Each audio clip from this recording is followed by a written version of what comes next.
always say I'm going to. I don't. Why don't I? Mentally well. Because I'm not mentally well. I'm not doing what I say I'm sure I want to do. I don't do what I don't do what I want to do.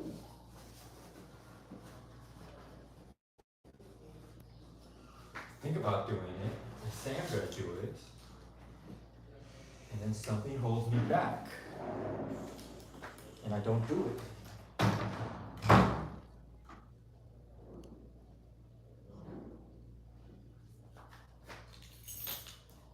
So what do I need to journal? I have everything I need. I mean, I would like better things, but really I should be able to do what I want to do with what I have. I'm not doing stuff. And I'm blaming others because I don't have the latest DJI camera with the, what do you call it? Gyroscope, steady cam. Like, people are not watching me because I don't have that. People are not watching me because I'm not filming when I say I want to film, what I want to film. I'm just letting it all stay bottled up. I have everything I need and I'm not doing what I need to do. And there are some people that called me out on it. And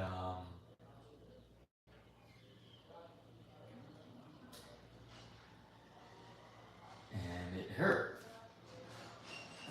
because it's true. And I don't want to face the truth. It's an ugly truth to face. I want to keep blaming the cannibal pedo monsters, murderous, um, murderous. Where's my book? Um, Also, what I'm trying to do is remove my pressure that I give myself to speak fast for you guys. Realize my public speaking, whatever, my ability to speak is being hurt by the fact that I put pressure on myself to speak fast enough that you guys will stick around. It's like if I speak too slow or have too many pauses, people don't want to listen to me because I don't speak fast enough. Those kind of superficial people who care more about um, speaking style than speaking. Um, let's call her. Let's call her Wind. All right. Her name is Wind. Wind.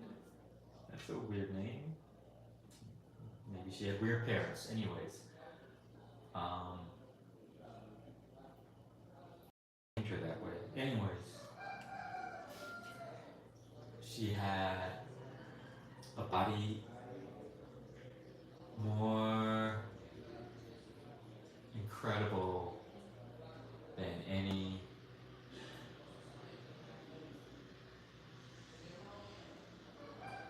I've seen on film, whether it's like a sex scene model actress on TV or movies, or it's a porn star even. So like the wild histories of many men, many men. But there was many things that gave me concern. Let's just say that it wasn't going to work out.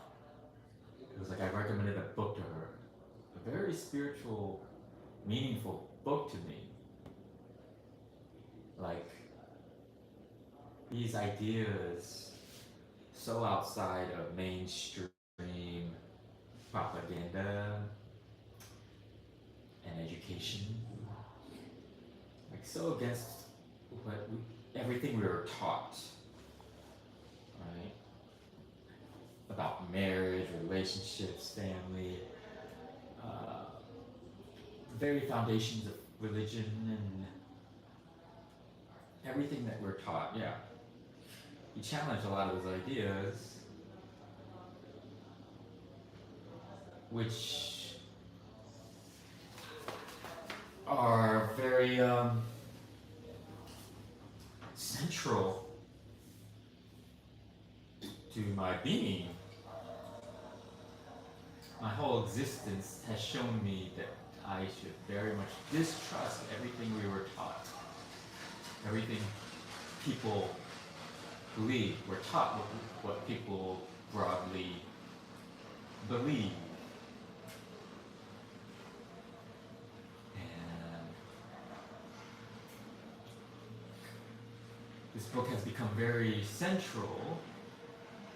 It didn't spark it, it only finally gave me some sort of confirmation that I wasn't completely insane. I finally found someone else who thinks exactly how I think. And it's someone who completely says the most counter educational thing. So everything that we call education, being educated, right? Having some sort of degrees or PhDs or titles or publications, all of that. He challenges all of that.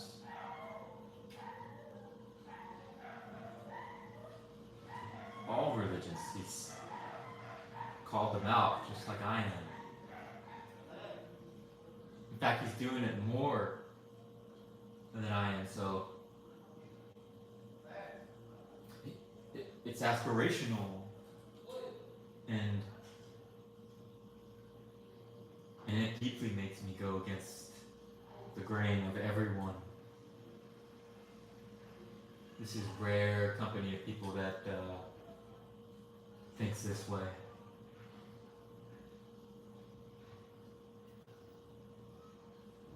But some people just follow him just because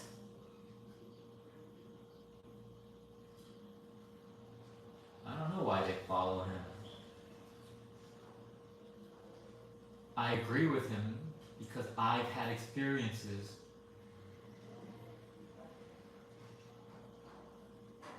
that reflect what he's saying and lead me to think what he's saying. So I'm not believing what he says. I've experienced, so I know what he says is true from my experience. I've had some crazy stories. I mean, crazy experiences that I think 99% of the world have no, or beyond their imagination.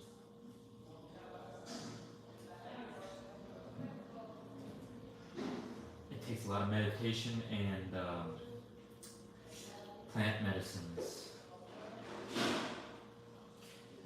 to silence all the all of the voices all around me fighting to keep me unaware of trillions of dollars, billions of lives,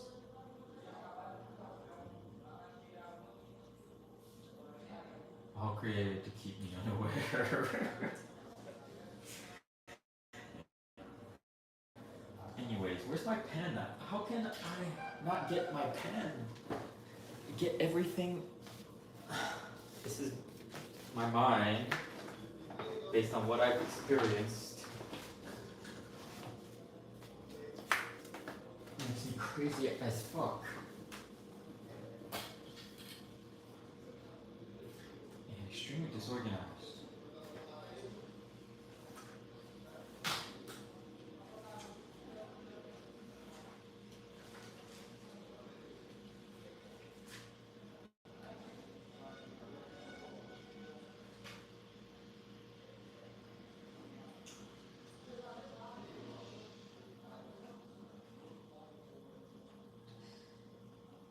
Anyways, I that girl I was with for like 3 or 4 months.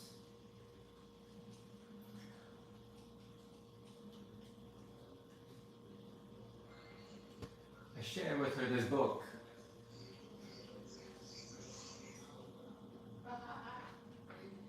Which basically is me in a nutshell. Or at least it's the path I'm on. That's where the divide started happening. I think like that's the breakthrough. And now I can see right now. I'm just from sitting down to journal. Not even. It's not important that you write. It's that you actually just go through the motions, bringing out your journal and writing. And it's very important to write. I've been trying to do it on my phone, like writing it on my phone digitally. So like on your iPhone, iPad, or whatever device. But that device is being surveilled and collected.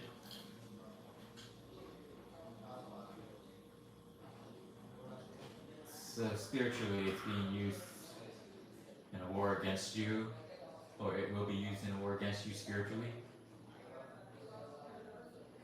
or it will be used to give them strategic ability to infiltrate your spiritual journey, right?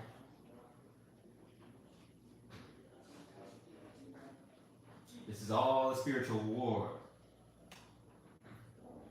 You think it's life, and then like a spiritual war for you to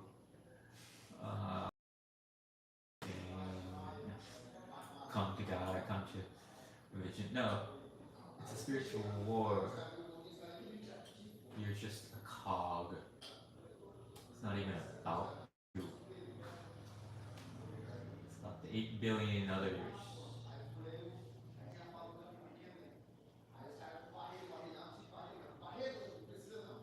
How will you deal with the 8 billion others?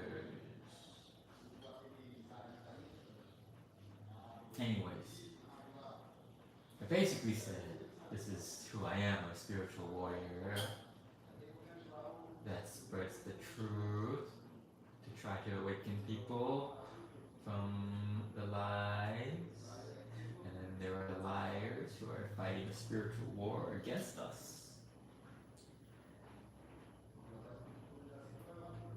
to punish us more and more, make us suffer more and more, starve and poison us more and more, rape and cannibalize us more and more, Okay, they're still not doing anything. Let's torture them more and more.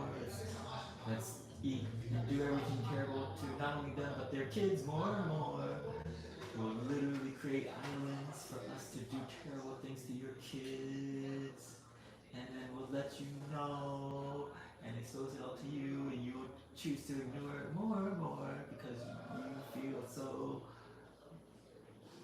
helpless, more and more, believing more and more the lie that you are not allowing it to happen more and more until you realize you are the one allowing it to happen. You and everyone else are the ones allowing this to happen. You are in power. The one in power allows more and more, and people are believing the lie. So it's a spiritual lie that they're not powerful. And the more they believe that spiritual lie, the more it becomes true. And then we truly become completely powerless to escape the hell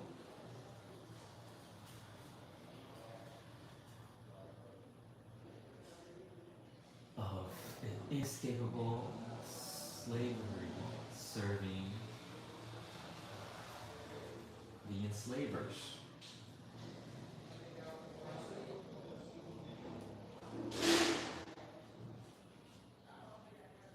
It's a spiritual war over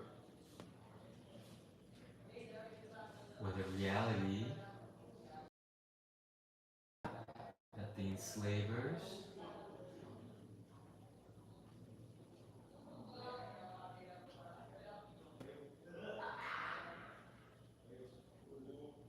ability to reach heaven. Holy shit. Enslavers want to create a heaven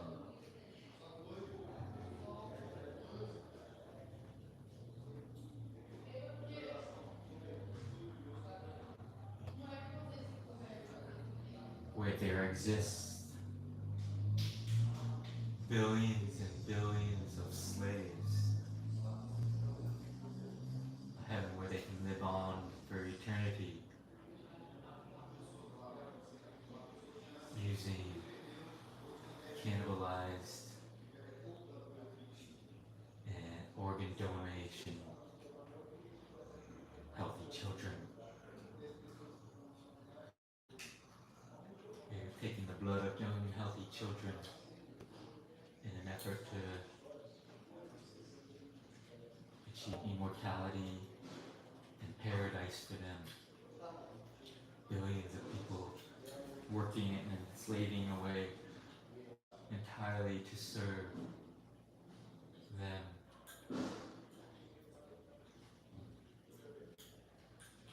for eternity.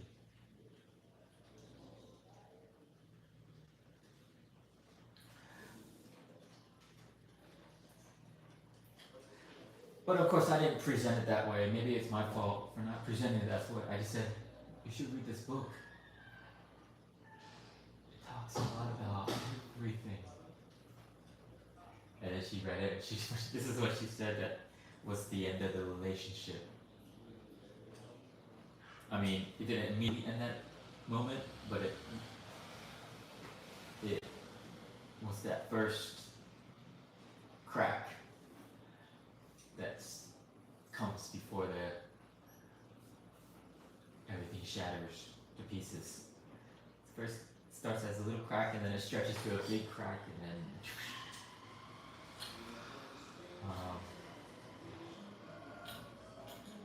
she said, I didn't like it. I only like, he uses too simple language. I don't like reading books that I know the meaning to every word. I want to learn new words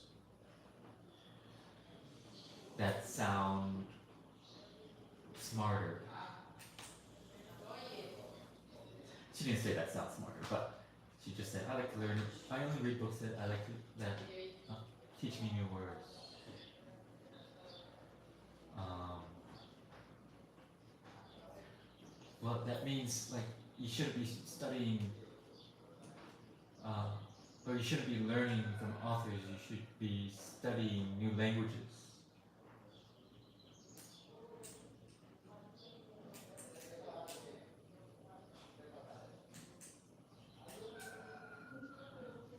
And we did try to speak English or teach her English. It seemed she was enjoying it until I started criticizing her.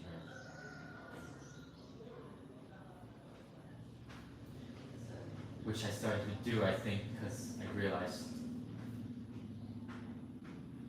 she was not on the same spiritual path as me.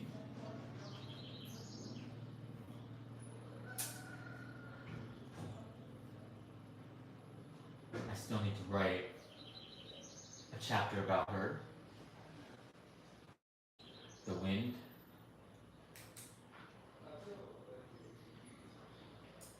and my lessons she taught me about my weaknesses and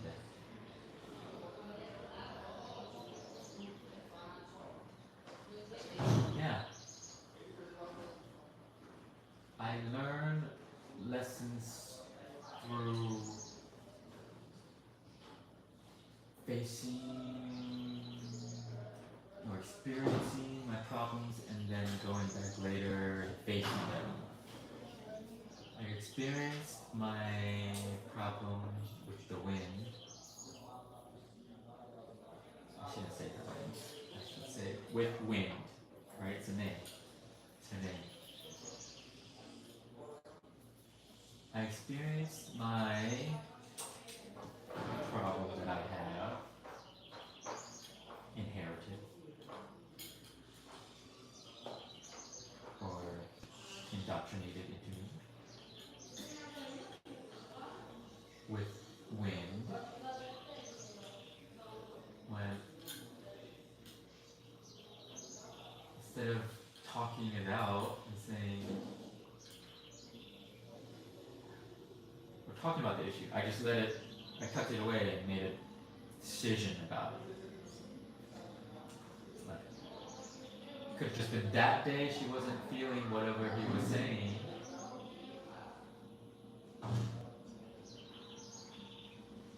What this author was saying. And she was just saying why she wasn't reading the book. Wasn't it? And I decided her entire future off of that. I just made a decision and I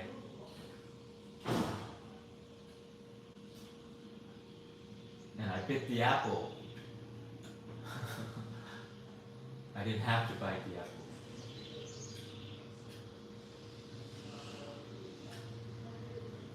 Of knowing that, oh, that's who she is.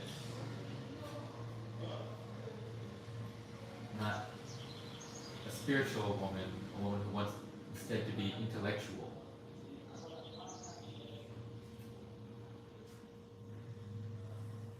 And like now I'm just like, with the help of plant medicines here on this planet that exists by nature to help us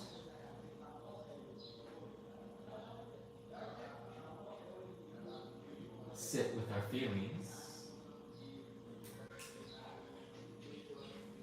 Because we don't want to sit with our feelings. We don't want to think about how we did something wrong.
So,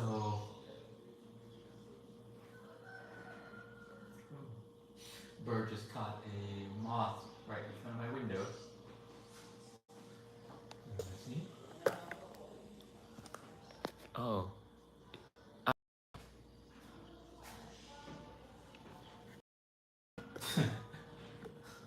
should have known. Anyways.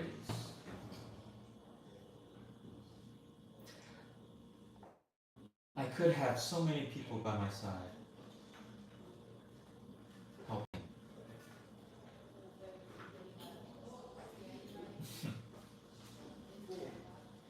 I could have so many people by my side helping, but I've driven them all away.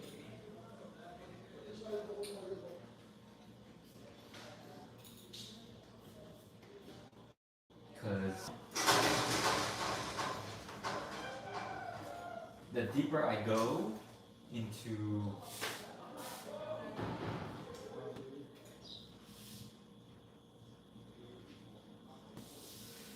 fighting against us going to hell,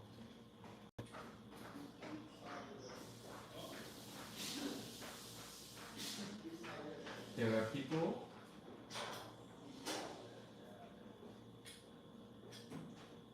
who are the top 0.001% the world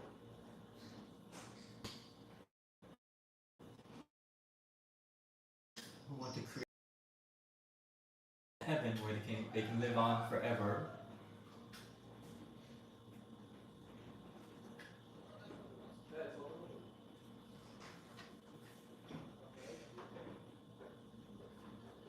And have billions and billions of people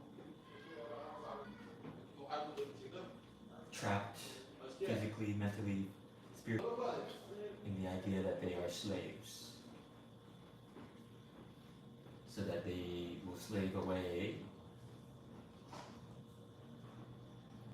living, torturing, working, being tortured and working to death for these slave masters, which they don't even know exists.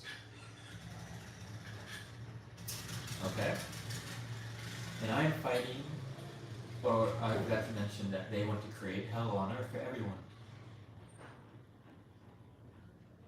The more they are in hell, the more everyone is in hell, suffering, struggling for money, suffering with lack of community, suffering from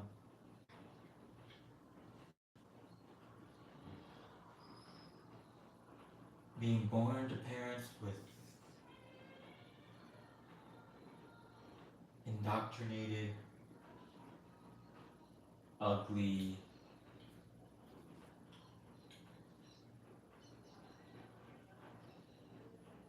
marriages and families. Like, anyways, really gross people have been the ones having children, having our children. Really gross people for 100 or 200 generations have been the ones that made it so that instead of the world having 1 million people, it's now got 800 million people. No, I'm sorry, 8,000 million people. So from 1 to 8,000 more people for several 100,000 years, we've been living just 1 million people in this world. beautiful communities of 10, 20,000 people.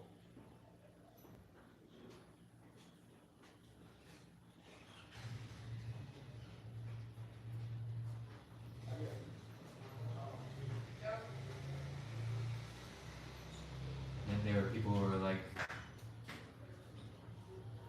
we can make slaves, and then the slaves can do all the work, and then we can just uh, take all the women and make lots of babies with them. So we have the free time, and then we can buy all the women nice things made by the slaves.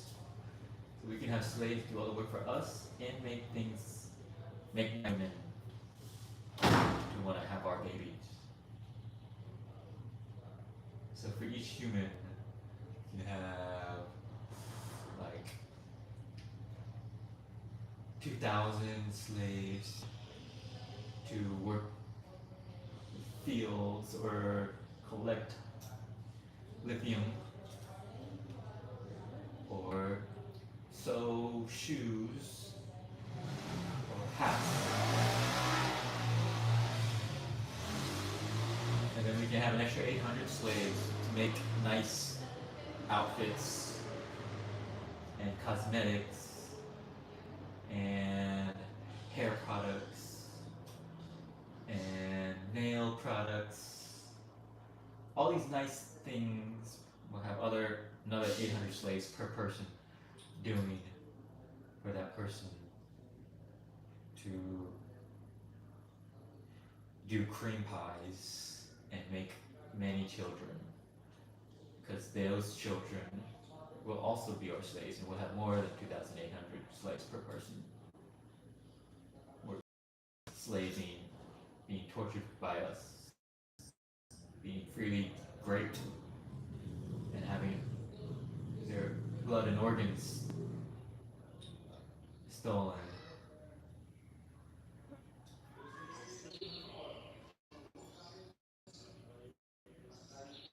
And then they'll like poison us, make us addicted to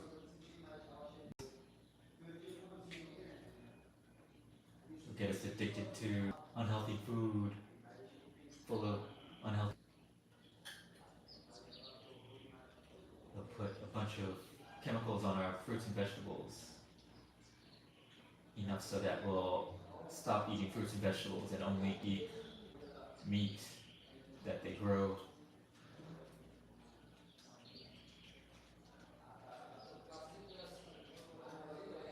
Headless cows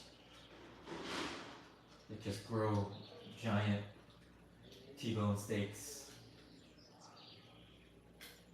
suffering in a cage the entire life.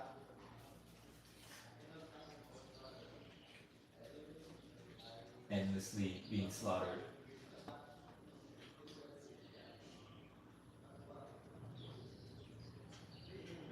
They'll have giant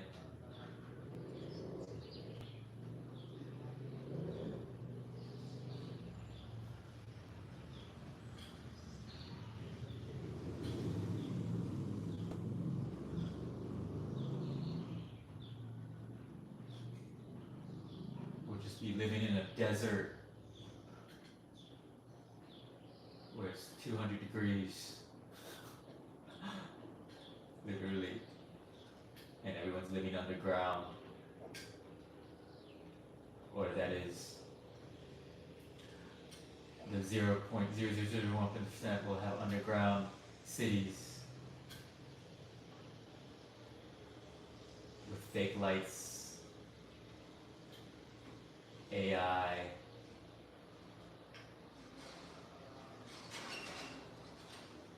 and then the slaves will be above ground, burning in the sun, paying for air conditioning, working in the sun, in the hot sun, in the desert, to take care of the solar panels and to be their entertainment, enjoy watching us fight in wars for food and water, perfecting weapons to kill any people who try to escape slavery. Anyways, um, the breaking point, like I said, what started me to decide Brisa was not spiritual, she was intellectual. Or she was wanting to become intellectual first. Which I didn't realize. I thought, no, you have to go from. She had just been living a year or so being a hot chick. Really just sleeping with any guy that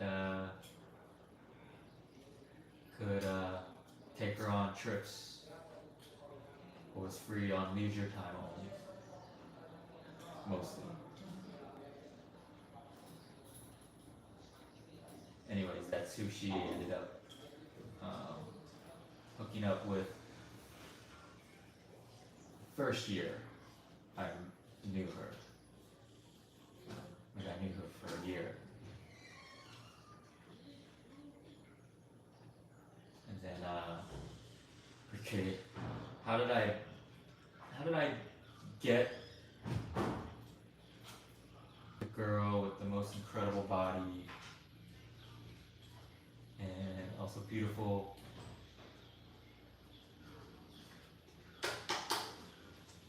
Yeah, completely beautiful. Like every guy was trying to get with her. Like Amanda found out about it and was like congratulating me. Like I had won top man award in the city. Like only the top, if she's the most beautiful one in the city, like only the top guy would get with her. So she like treated like I ran a race against all the men, like physically. Like she was like, yeah, you did it.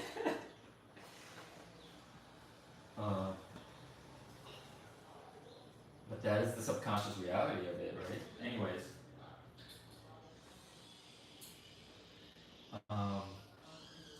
for some reason, I just like Brazilians hug softly, but they hug everyone. Like in the US, you fist bump or handshake, but in Brazil, they hug. And it's like a side face kiss on each side of the face as well, but less so. But there in Sierra, they hug. Here, they don't hug. Really. I don't think much.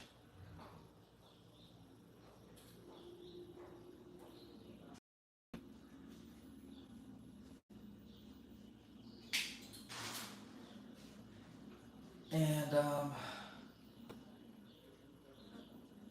anyways, she started hugging me as is normal. Because I never start a hug because I don't have that upbringing. So by default, I don't go around hugging people even if it's Brazilian rules. Maybe I should start again. But I'm not very touchy. I don't like touching people I don't really know. I feel like there's some sort of energy transfer. But if I'm strong enough, I should be able to clean myself of that energy transfer. Like, you shouldn't be afraid to go into the desert or go outside fearing that you'll get the outside. Like, go outside. Can't stay in your comfort zone. Go out, get dirty, fall down a little. Go out in uncomfortable situations. And then you'll get dirty, get scrubbed up, you'll heal from it. You'll heal quickly from it. And yeah,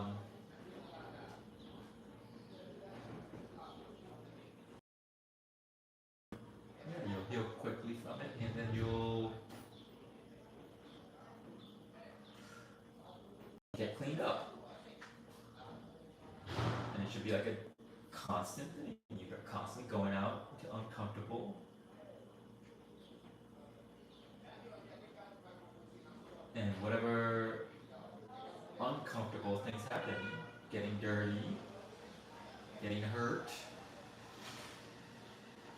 you clean yourself up from, you heal from, you learn from.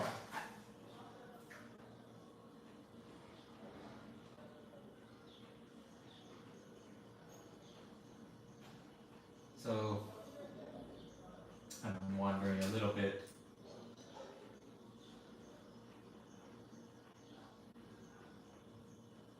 And I know I'm speaking really slow, but again, this is not about speaking fast for you. It's learning how to pick my words carefully for me. Be selective about my words. Speed comes after. Precision comes first. I want to be precise.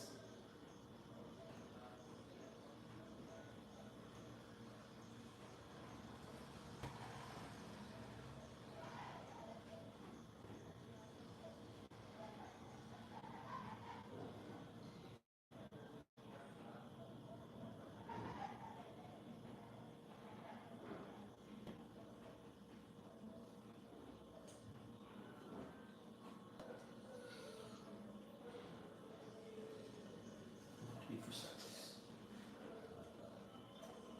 Anyways, Brisa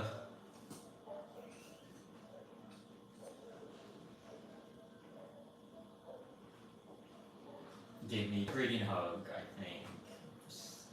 I'm gonna squeeze her so hard because normally it's such a light tap, and I was like, and because I don't know a new hugging culture, they can just blame it on the fact that I'm a gringo and don't know how to hug.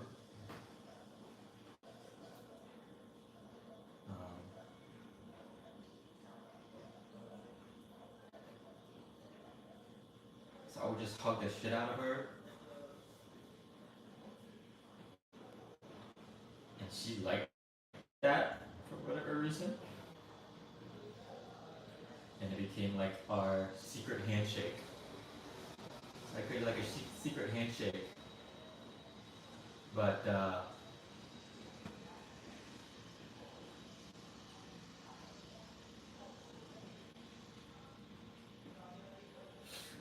so like how we would be in the beach and I would go up to her like, hug, I'm a hard shark, I'm coming to hug you instead of bite you. Like they would be saying it in like hip high water and I'd be like crawling up. And her friends were looking at me like, what the fuck? Asian guy just comes up and crawling up, not walking up like a normal person. Anyways, I think it started my sexual tension. I was hugging that into her. My sexual tension that I had for her, because obviously she was like amazingly hot. And I was trying to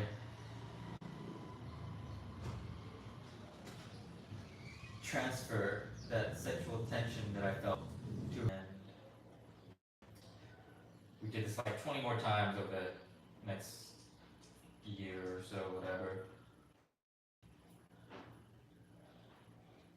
I was focused on the restaurant, all that, all those issues.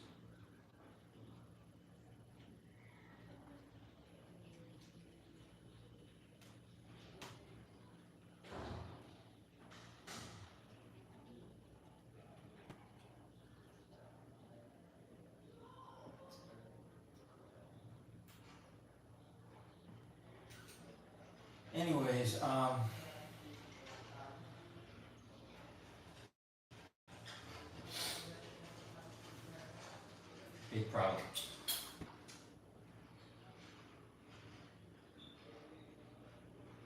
I'm so sensitive to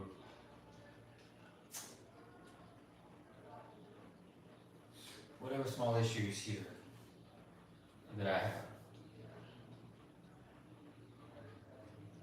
Too sensitive to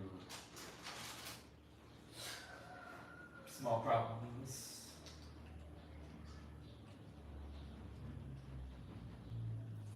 Like flea bites.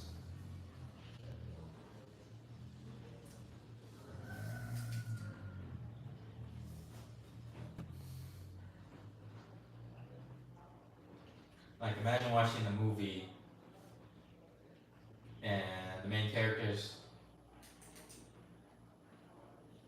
like you're watching it, you're really wow, this main character is he gonna accomplish something heroic? It's leading up to it. Like it's the Karate Kid and wow, he actually won the first match. He's continuing in the tournament. Oh wow, he actually won the second match. Is it going to lead up to him going to the championship against Cobra Kai, who everyone is so sure is going to win? And here's his underdog? No, in between the semi-finals and the finals, he started to have a flea infestation and he went home. He left because of the fleas. He gave up. Like that's literally where it is right now. I left what I was doing there. Like I had it with the fleas. They live with fleas and they don't want to do anything about it. It doesn't concern them. It's not that big of an issue to them. But to me, it was so bad. I couldn't take it anymore. All these dogs are covered in fleas and they're all biting the shit out of me too. Like me and the dog look the same. Like just covered in like oh, it's worse for the dog, much worse, because the dog doesn't have a mosquito net hedgie off the ground like I do. That's what the dog needs. I was like, let's build a house. I'm like, wait a minute, what if I can build a hammock? Like, how do we build a hammock? No, you just take like net, you build a net with rope, lots of cord.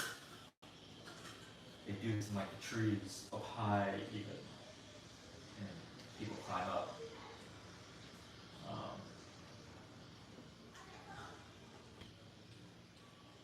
Like I'll build a small one low for a dog,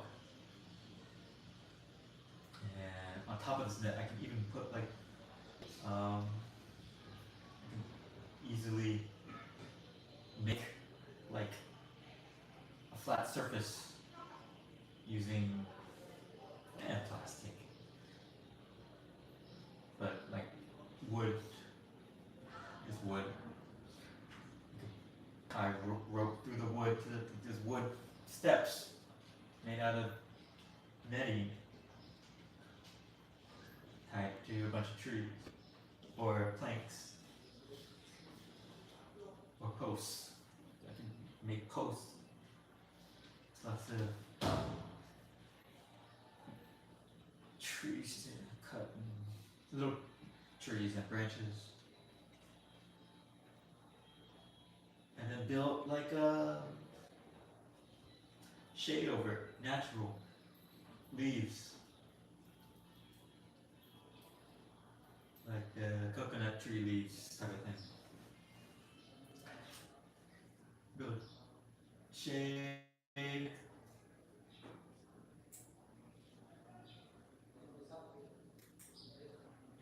even an aluminum roof above it for when it rains.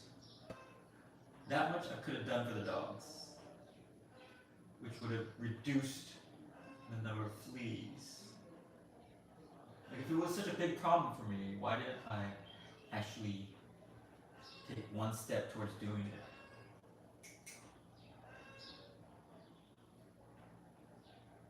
I had to kill a dog.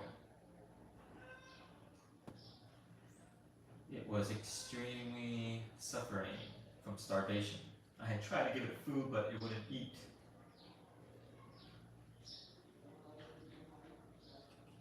And I think it was sick. I was like, this dog is so dumb, it only wants to eat meat. It wasn't eating the rice and macaxeira that I was giving it. And corn. I was mad it wasn't even eating corn. Like the kids need the corn. The kids wouldn't eat it. And I was like, okay, give it to the dogs. They're starving. They'll eat it. And they wouldn't eat it. So I was like, they're so dumb. They'd rather starve than eat vegetables. They deserve to die.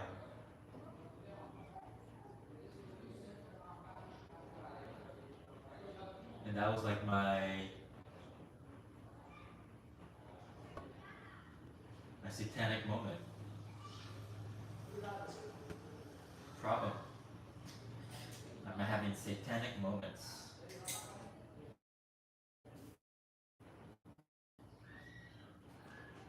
Having moments. That doesn't mean I'm worshiping. This is not about worshiping. When I'm having divine moments, I'm not worshiping a divine.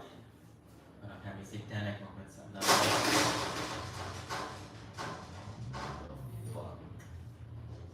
Somebody like ran full speed into the gate.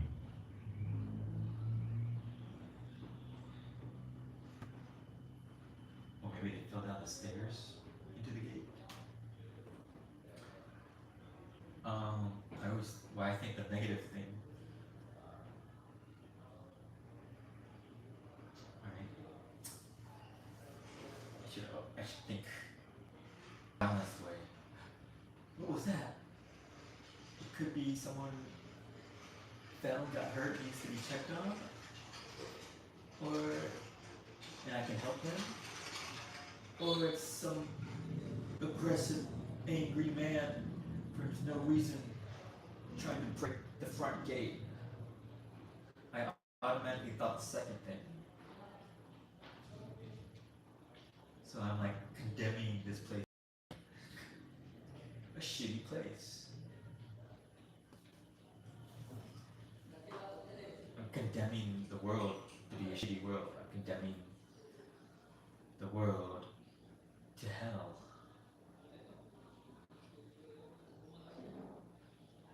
Thus I am complicit, allowing it. Thus I am to be complicit in or allowing everything and everyone to go to hell, to become hell, to become a slave to hell, being permanently trapped in hell.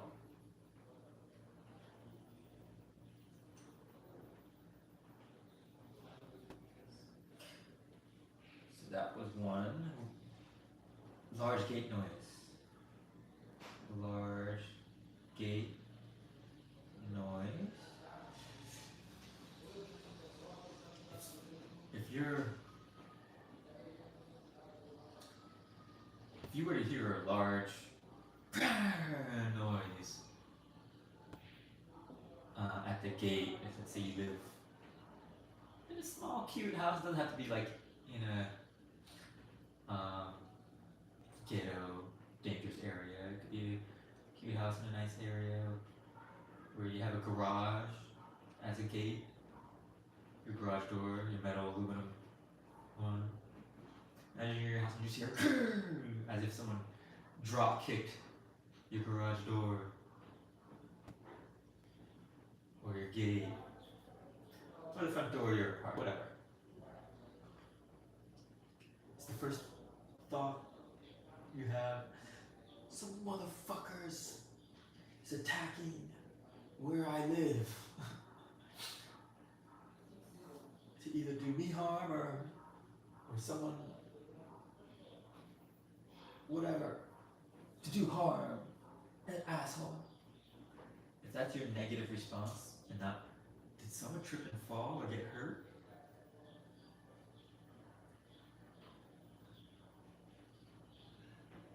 Like someone with no bad intention.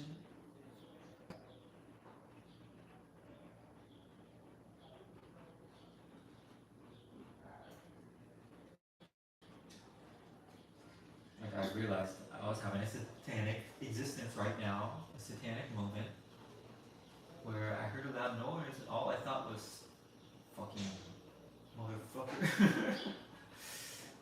I assumed it was like a drunk guy or some violent or just destructive person. Just this motherfucker. Like, I didn't get up and go look.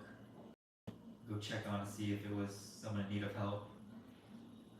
You know, maybe someone slipped and fell. Maybe someone literally had a seizure and fell down the stairs into the gate.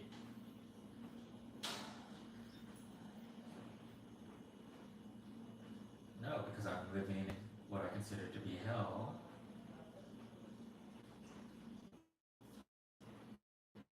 And so I'm just automatically assuming there's an antagonist in every person.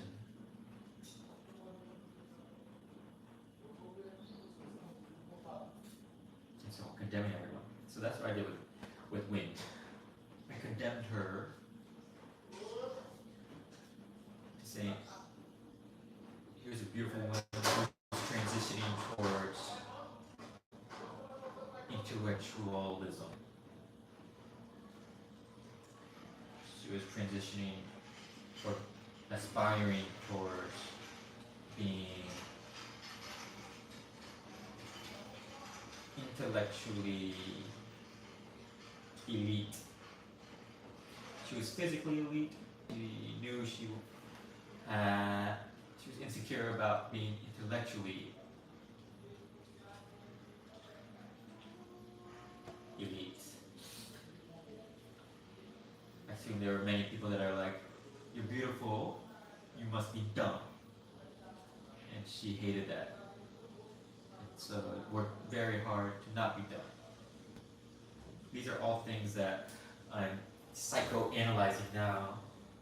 And I felt wrong to psychoanalyze her then. Which is weird. Why is it wrong to psychoanalyze? You're thinking deeply about someone's reasons for being the way they are habitually. People don't want to change who they are, or they're afraid to face who they are. So they don't want to be shown who they are by someone who deeply looks at and sees who they really are. And you have to be able to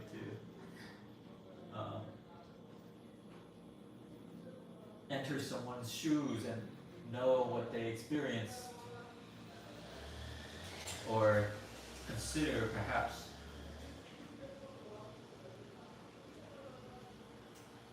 through the lens of there's a reason,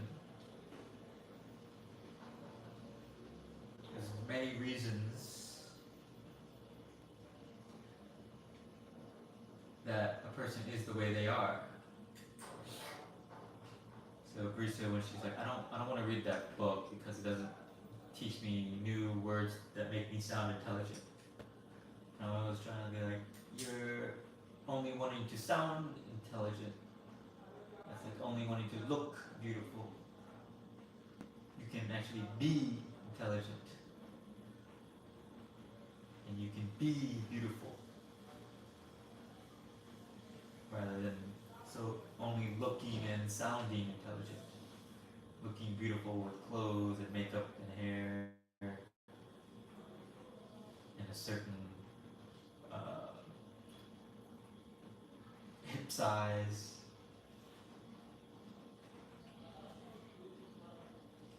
And she was already gorgeous and she became dedicated to going to the gym, getting a huge butt.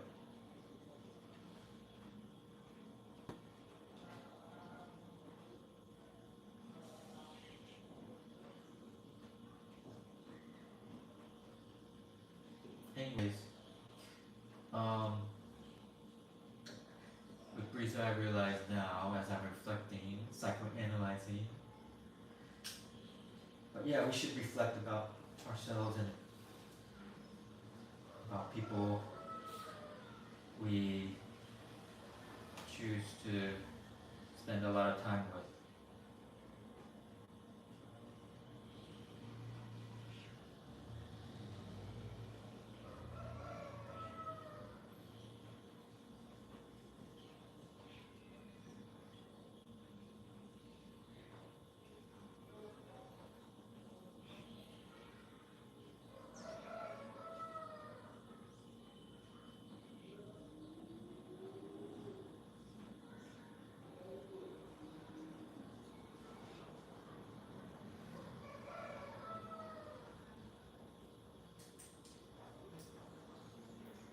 Yeah, finish writing this.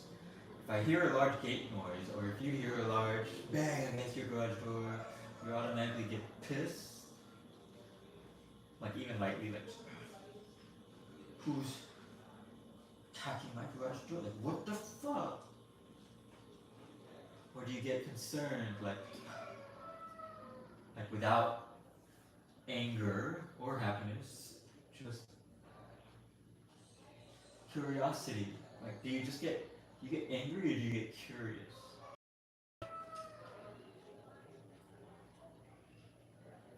Do you respond with curiosity or anger? Curiosity or anger, those are the two reactions. You should think about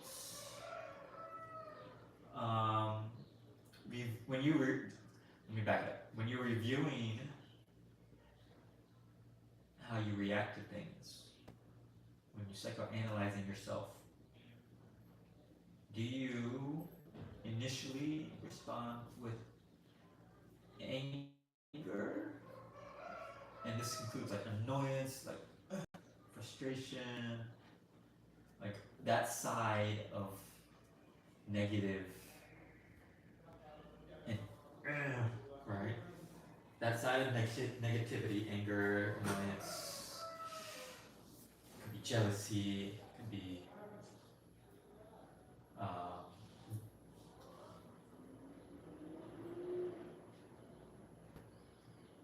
yeah, doubt even, just all negative. Do you respond with negativity? Do you react initially with negative reactions? Or do you react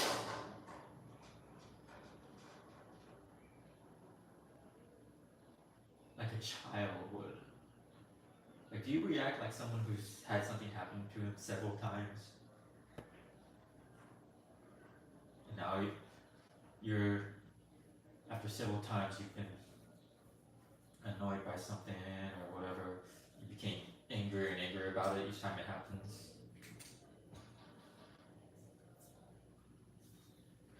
Like, it's natural. It's natural too.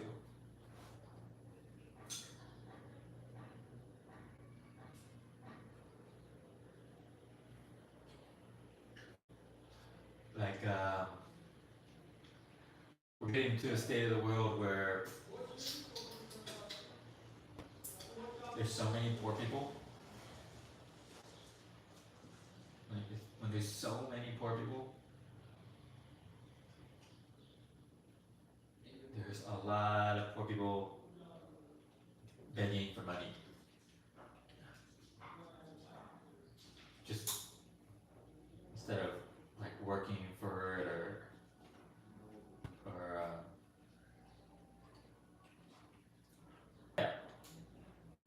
figuring it out, right? I guess. They spend a lot of time just asking strangers for money.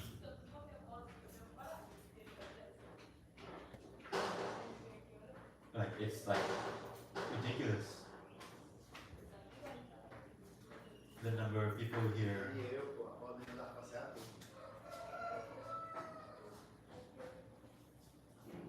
that ask me for money. No, just 20 hats, 20 hats. Or 50 hats. It was 50 hats, she said.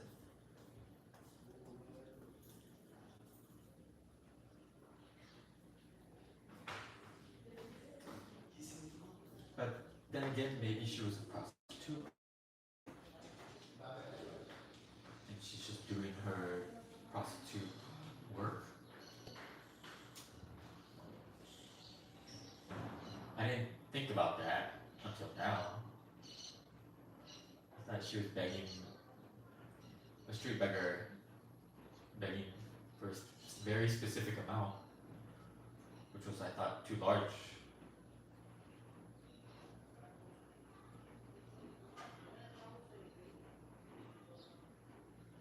Very specific amount that I thought was too large.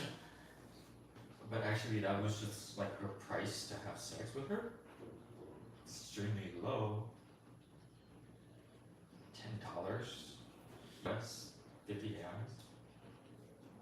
Anyways, this whole time I thought she was just a beggar, and I was like, so no, I'm like, wow, 50? Like, that's like a homeless person on the street corner saying $50. $50? Like, $5 if I'm generous.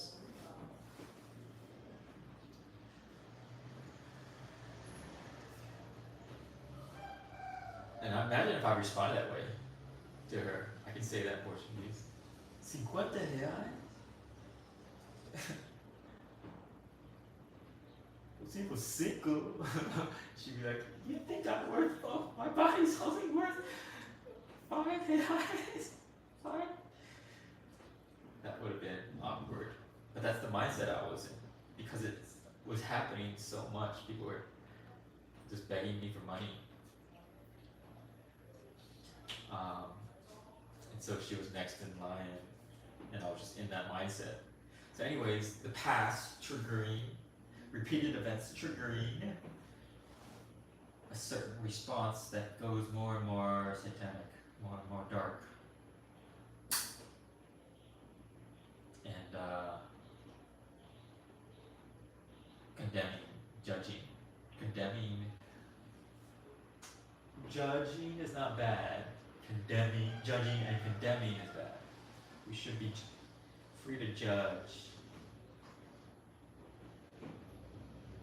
but free to judge without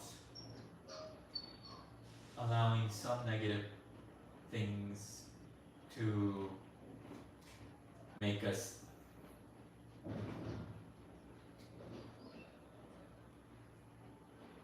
focus on negative things. See what I'm saying? I'm talking to myself here. I don't care if you understand or not. I'm not here to make you understand anything. I'm here to practice thinking deeply about things so that I can fucking accomplish major shit. I can't accomplish major shit if I'm not sitting down and thinking deeply about things, thinking things out loud, and then remembering some of the insights that I've spoken out loud. And yes, I recommend you do the same. Maybe you'll be inspired to do the same, seeing what I'm doing, and maybe in the future you'll see what I've done. I don't know. Either way, that's not the point. The point is that I don't let little things become big problems that stop me from completing big dreams.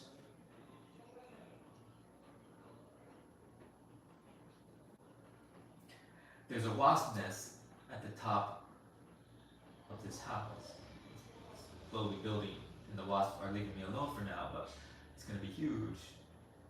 And it's gonna go from 50 wasps that are existing right now to giving birth to like 500 or 1,000 wasps. I don't know how many wasps live together in a nest. And I didn't take care of it. I asked him to come and take care of it. I was like, there's a big nest. This is your house. I don't know what to do. I was like, can you take care of it? I told him about it. That's how we're going to take care of it. He said, I don't know. Maybe with like a fire. I don't think he likes wasps either. I think he used to pay someone.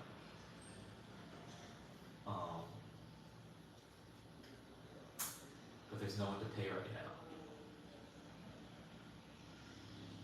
I'll pay someone. But I think he wants to see if I'll do something.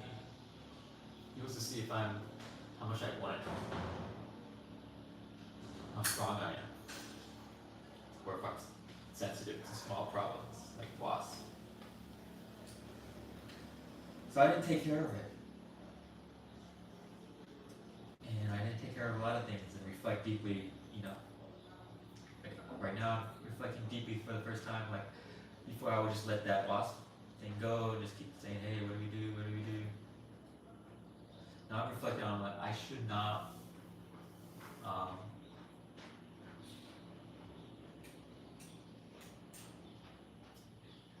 I'm the one that sleeps upstairs. I should be the one to figure out how to resolve this problem, face it head on. So that's what I'm gonna do. I'm gonna fix this flea problem. This time it's not fleas, it's hornets. Brazilian hornets. And a big tough guy that has been attacked by every insect out there is terrified of these hornets. So I'm like, holy shit, these hornets must be bad. It makes sense that a big tough guy, he's a big tough guy.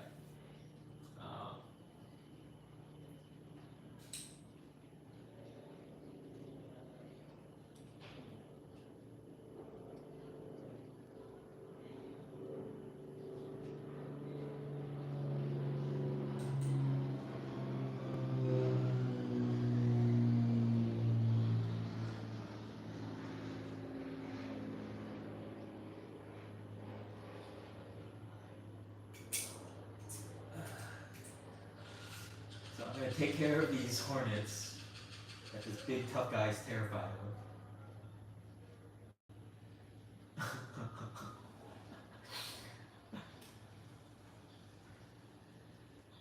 Got stung by them. And it makes sense that a big tough guy is terrified of tiny, extremely brutal, angry, little things. Good lesson there.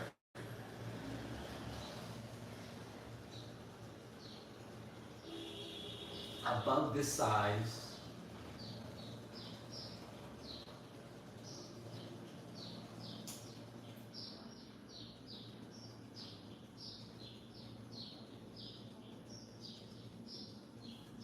that stings really hard.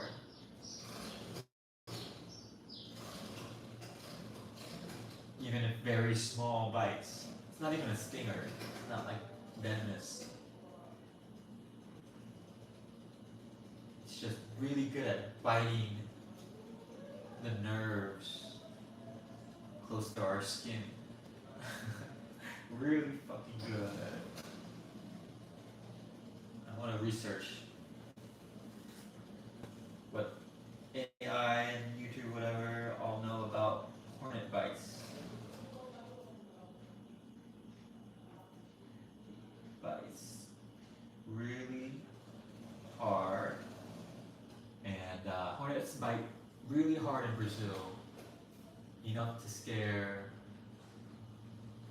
one of the strongest men I've met. Him and Sam. Sam and Ide. I'll just call him Ide. It sounds Japanese, and he's very upset with Japanese samurai.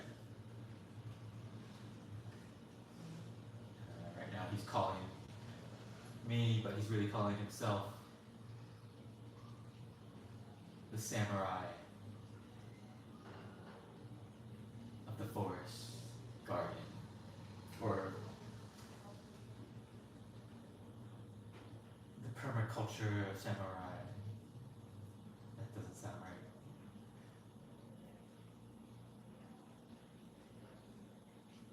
The rainforest samurai,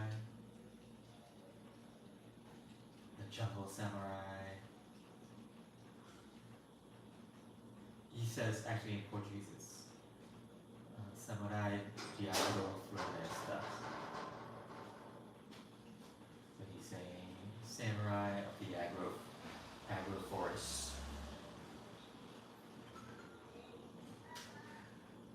Samurai that grows pineapple, acai, papaya, watermelon, corn, sugarcane, lemons.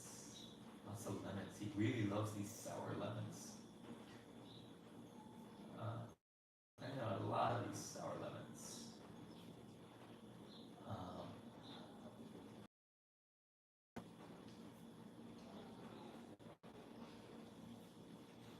So he's carrying all these heavy jugs of water,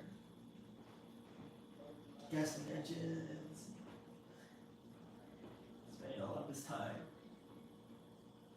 taking care of this garden that all around him are cattle ranchers slowly stealing it tree by tree, day by day. There's a tree cut down. That's how the loggers do it. They used to just burn it all down.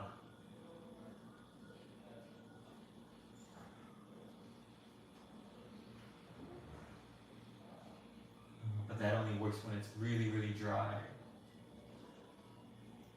Right now it's raining a lot. Or raining when it should. Nature is doing her best to protect herself. She's realized if the rains completely stop for a couple weeks, they can start a fire. No, they need like a month.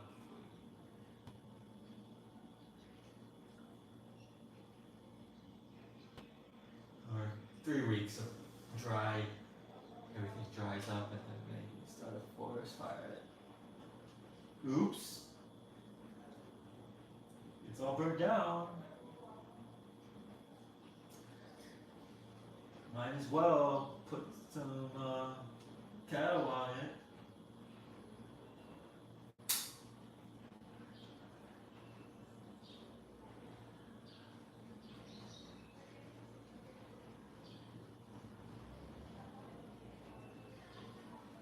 Also, there are agents paid, agents who are mentally ill, people who believe they're going to heaven after they die. So who gives a fuck about this planet? There are literally people who don't give a fuck about this planet. They believe they're God's chosen ones. And they go to heaven. Or get reincarnated as a chosen one again. again and again. Over and over and over. People chosen to be ones that enslave everyone else using banks, currency, and media and education and religion. I included that in education.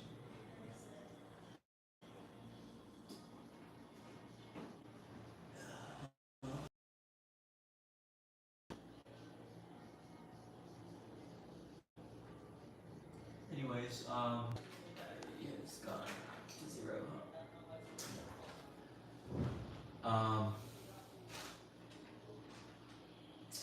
And Sam was also a dude that was insanely strong in terms of when I get exhausted, it's painful, right? Like working out. He was a gym guy, like a really athletic muscle guy, and type of guy who was we're waiting at the in line at the grocery store. I'm gonna do squats and push-ups. Take advantage of waiting time by holding a plank. Let's see if I can hold a plank for 6 minutes. This grocery store line will take. He's like in the grocery store holding a plank for 6 minutes. And for me, like holding a plank for minutes on minutes, you get to that point that's like so painful to keep going. I don't like that pain. It's a pain that just gets worse and worse. The longer you keep going and going, he loves to keep going and going. He likes that pain. Anyways, there's lots of pain out here, living out here. Mosquitoes and heat and bugs, hornets, plants that burn your eyes. And he's cutting them down, but they're growing so fast. It's the jungle trying to expel the humans from that area. Cover it in plants that have a milk inside that if you touch it or get that milk on you, it burns your skin. And it really burns his eye. His eye was like black the next day. Like a drop got in his eye. And he was like even like having heart fluctuations from the pain. So worse than, yeah, probably worse than any pepper spray that exists. I've never seen people for a week fucked up on pepper spray.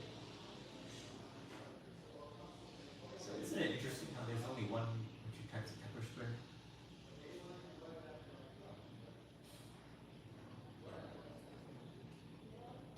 Like there's like pepper spray, and there's military pepper spray, and then there's like bear spray, pepper spray, mace, whatever, bear mace.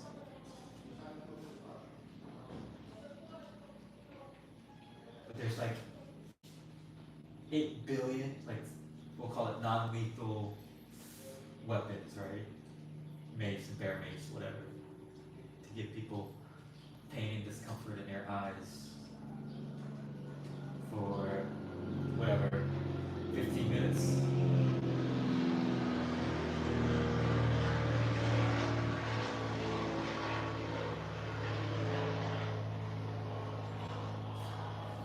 Plane is going by.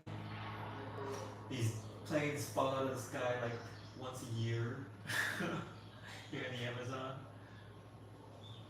They're these like 50-year-old propeller planes, tiny. And a lot of people die in them because you're going like, if there's an issue, you're gonna crash into the trees. There's nothing but trees out here. You're gonna crash into a tree at 100 miles an hour. If a plane falls out of the sky, if a plane flies at like 100 miles an hour. Imagine crashing into a tree at 100 miles an hour. Doesn't matter if you're in a car or a plane. A lot lots of people die, even if you're wearing seatbelts and airbags or whatever. 100 miles an hour into a big ass tree. And these trees are in Amazon are big ass trees.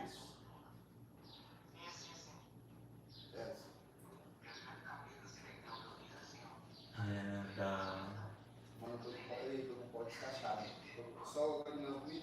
anyways, why is he right here? There's many places to be. He wants, doesn't hear me talking. Anyways. Imagine like there's lots of places to be and you try to go find a quiet place to use the phone and you go right next to someone who's also on the phone.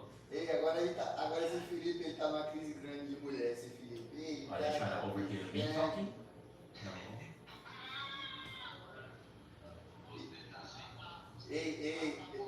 Esse dia falando na mídia aí, tem duas datas novas de Marechal aí, eu não vou falar que não, tem duas novas de Marechal. Because my window is right by the exit. So he came right by the exit, right by my window, to have a quiet, private conversation where I'm having a loud conversation. Does that make sense? I mean, okay, he's probably in a room with other bros, they're probably sharing a room. But there's a waiting area around the corner. Oh, I guess he thinks I don't speak Portuguese, so he can speak privately here. And he doesn't want other Brazilians to understand. Let me see what he's talking about.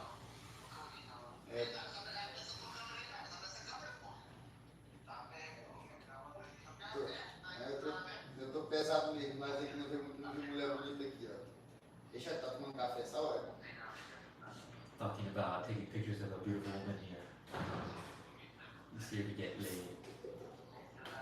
There's a concert festival here. This is how people get laid when they've lost community.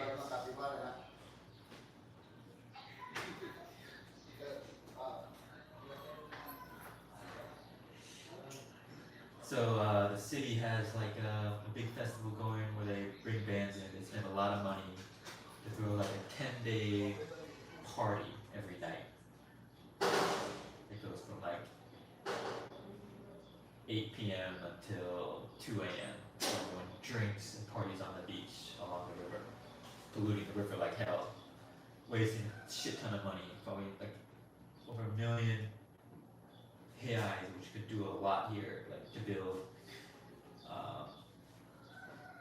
to beautify the city, plant so many beautiful trees and gardens, or build a place to create a school, art school for kids to be able to create art here or anything that would help the city grow, right? In a sustainable, healthy way. Right? They could build a program where all the city buildings or public buildings have solar, so they don't have to pay as much city taxes for energy, lighting up the city streets, all that kind of stuff.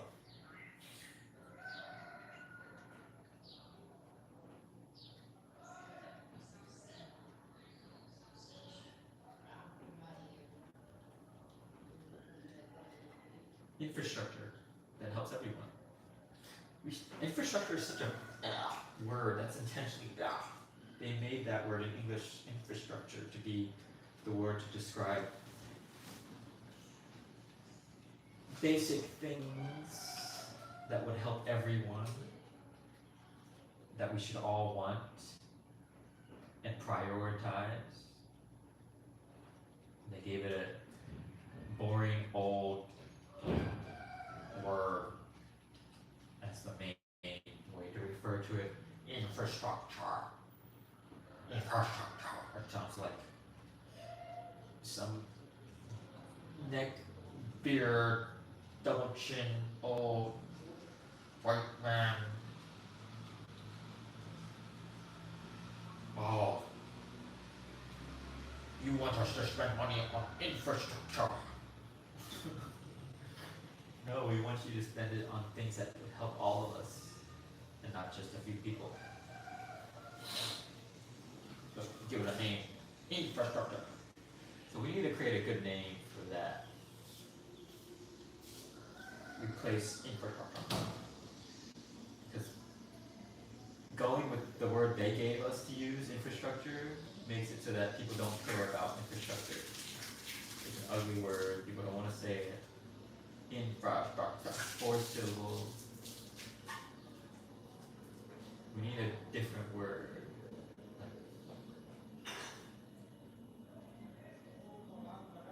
Like something. Here, I'm gonna just create it. Good for everyone. Alright. Or better for everyone.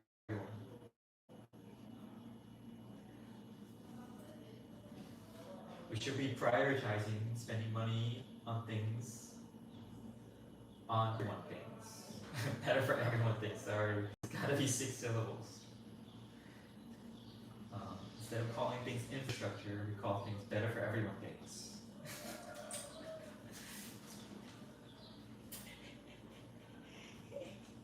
Shut up. I don't care what you think about my laughing to myself. You haven't made yourself laugh to yourself. And that's a problem. And so you're jealous that I'm able to laugh at myself. Or make myself laugh. You don't make yourself laugh. That's a problem. Infrastructure. Done with that in 2026. 2026 canceled that word.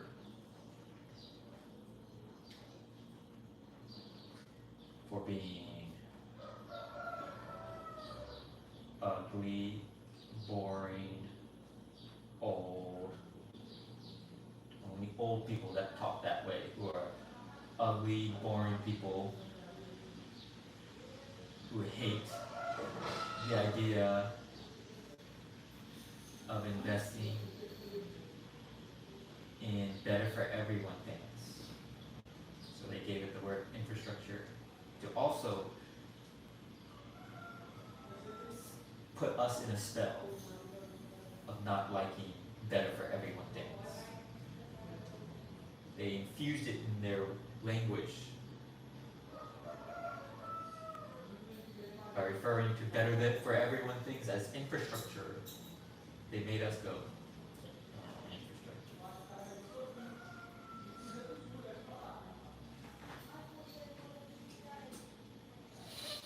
Like this is called incenso in Portuguese, or in English, incense. Incense. Sense. Sense. Senses. It's a beautiful word. It's good that they chose incense and not olfactory fumes. Smoke for olfactories. Boring, old, wordy.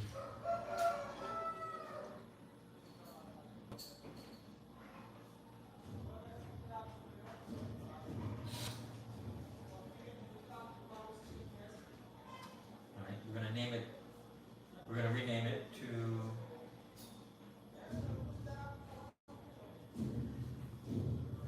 everyone is too big of a word. All. Better for all.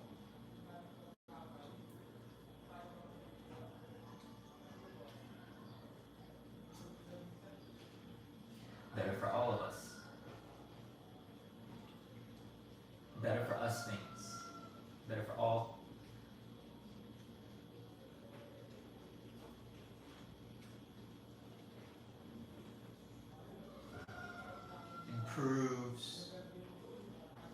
all lives.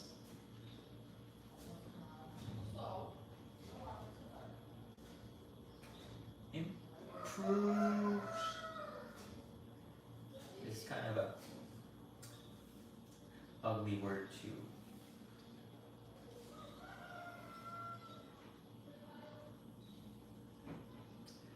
The fuck is Biotrina? I thought this was all natural. There's 15 or 0.15% as Biotrina. I've been inhaling a lot of shit. I thought it was just natural.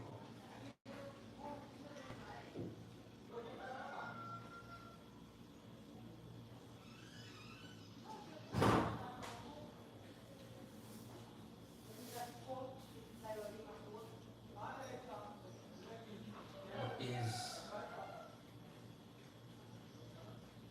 is Biotrina?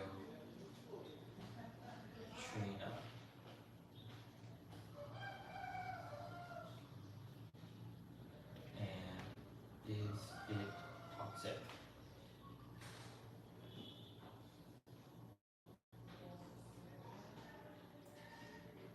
Biotrina or S-biothrin is a synthetic pyrethroid insecticide. I've been inhaling insecticide smoke. It is harmful if swallowed or inhaled. Also very toxic to aquatic life.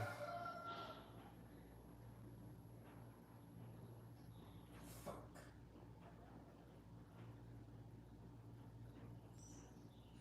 Everything is poisoned.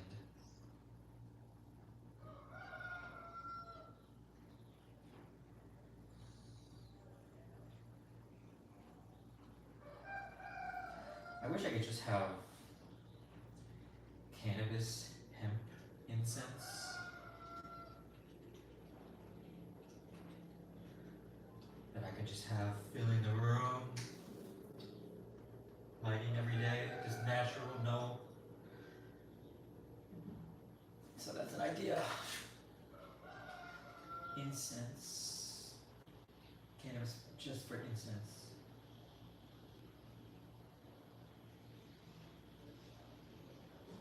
Incense. Also aromatherapy. Aromatherapy oil. Vanilla cannabis. Vanilla hemp.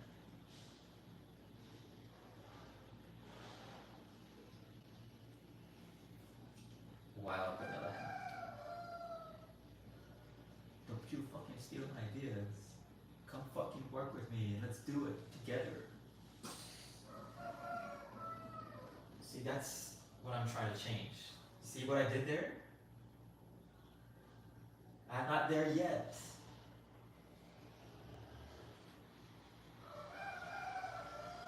But it's one step closer to where I want to be. My initial response was, you motherfuckers, you antagonists, you're gonna steal my idea. I should be like, please steal my idea, and then I'll work with you on it. Together. I have so many ideas, but I can't do all of them myself. I need help. I need others. I need a community of people doing this all together with me.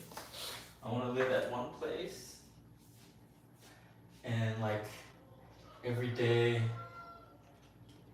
together we work on something and someone is like contributing or organizing investors. So like,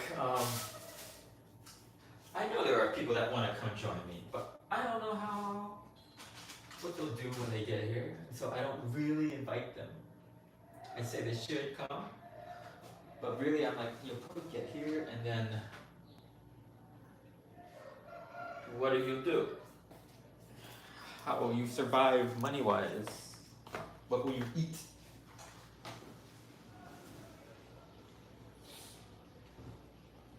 And in my head, I'm like, we'll grow food, but I'm realizing there's not enough food to grow. I mean, to feed 2 people, each week there's like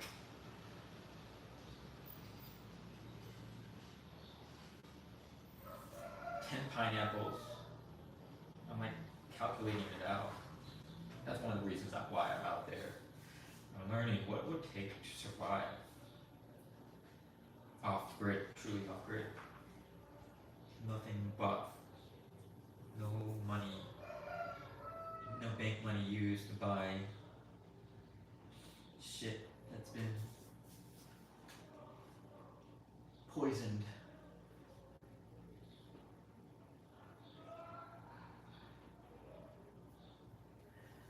So I'm out there in the jungle growing, seems to be like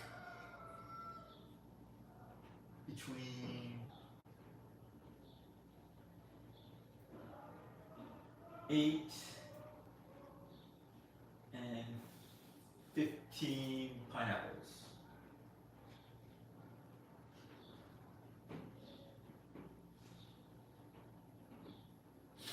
per week,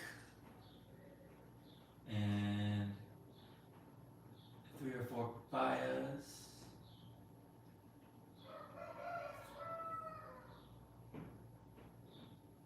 and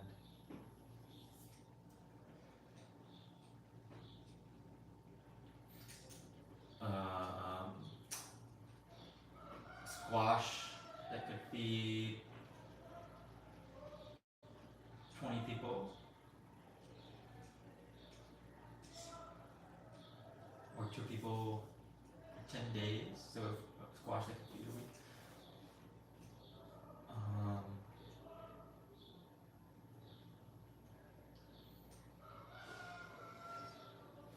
So that's pretty much it. It's a lot of land. I guess you could say it's the low season because it's not raining right now. The only thing that's growing is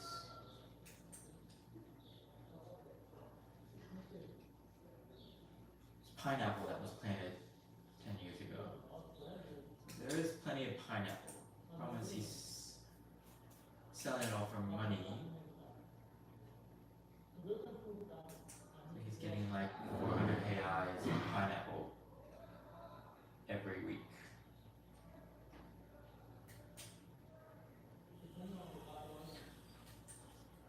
But he could be drinking it as well, so he's not making 400 reais. 250 reais. Drinking and eating it every day. I should go get some pineapple juice.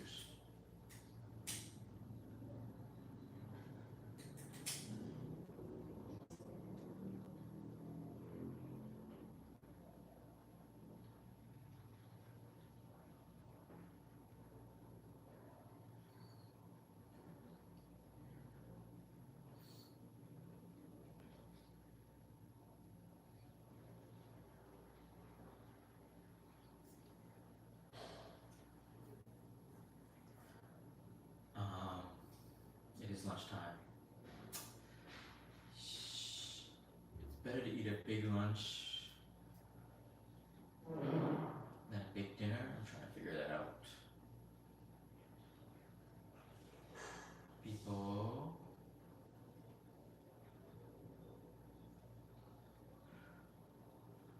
I don't want to deal with a lot of people. I think people are out and about during the day more.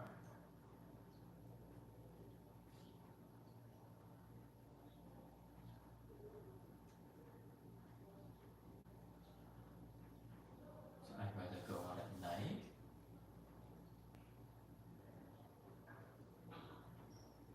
Teenagers go out at night.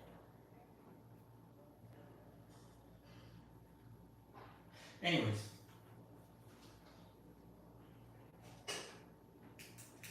there's a lot of sex energy going on in the city. I think it's carnival. It's like a summer carnival. Um,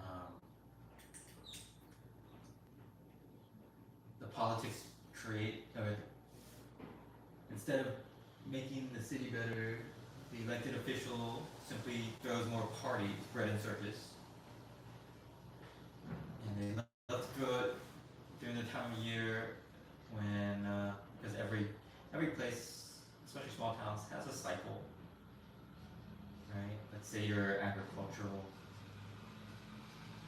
you grow something. There's a rainy season and there's a dry season. During the dry season, you save money. You don't have as much money. So you have a season that you make money and a season that you don't make much money. And the politicians like to throw carnivals where you spend a lot of money. You shouldn't be having a party when you should be saving money, right? Basic, simple idea. But the politicians working for the people that have money, they know this.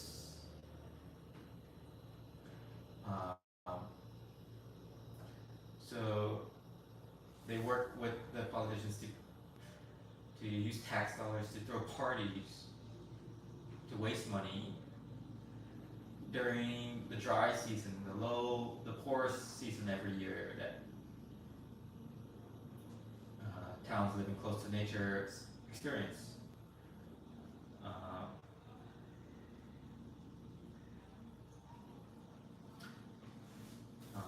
And I'm not just talking about growing food. I'm talking about even in touristy beach towns that make all their money from tourism. There's always a beautiful climate months where people travel, and then there's the rainy months that makes all the plants grow and everything. And there's months where you're not making money from tourism. So what rich people do in these places is they would make a big party for the locals to spend all their money when they should be saving money for tourism season to get through the non-tourism season when they're not making any money. Let's see, you work at a hotel that services tourists at a beach town. Let's just say you're a waiter, and the tourists like to leave tips for waiters. Well, for the 6 months that there's no tourism, you're not making tips from tourists. And so you should be living very simply, slowly using the money you saved during the tourism season. Like a squirrel saves away nuts to get through the year, or get through the months where there's no acorns. It saves all the acorns for the winter to get through the winter. Well, if there's a party, you're not going to save it well. You're going to use a lot of those acorns that you saved, those tips, acorns. And then you're going to borrow money at interest. And then you're going to start living a reverse life where you're borrowing money, which you'll make back during the next acorn season, and you'll pay it off, and you have to pay more because there's interest.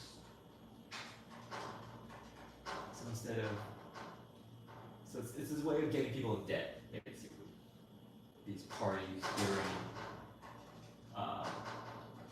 months when people should be saving or using what they've saved previously. They're instead spending that money or on parties and bullshit, or they're borrowing money, using borrowed money, which they think they'll pay back in the future, thus becoming extremely in debt.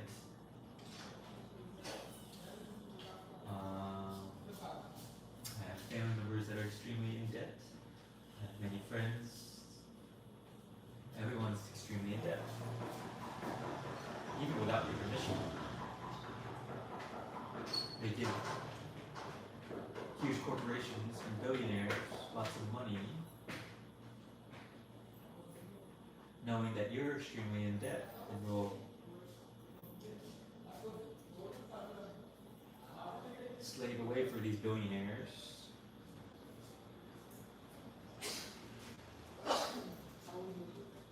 and pay for your debt in the form of higher costs. Like you should be able to get an electric car for like $9,000.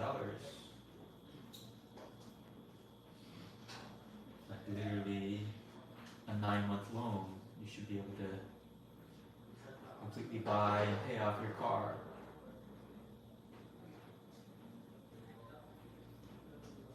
In 9 months, and be able to drive that car completely paid off for 10 years.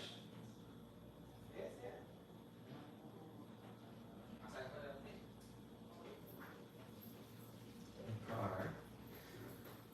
But instead you're buying a new car every month on debt and never owning a car.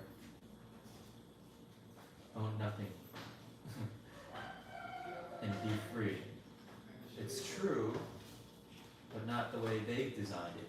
They've corrupted it. There's lots of true things that they've corrupted. They want you to own nothing, rent everything, and pay lots of interest. And never be free. Owning nothing, there's two versions of it. When you own nothing, you're truly free. When you rent it without interest and you just literally pay the cost in installments, completely free of interest, because money is deflationary. If only we had deflationary money with a fixed supply, and we all chose to consider it to be money. It's possible, but we choose not to because you are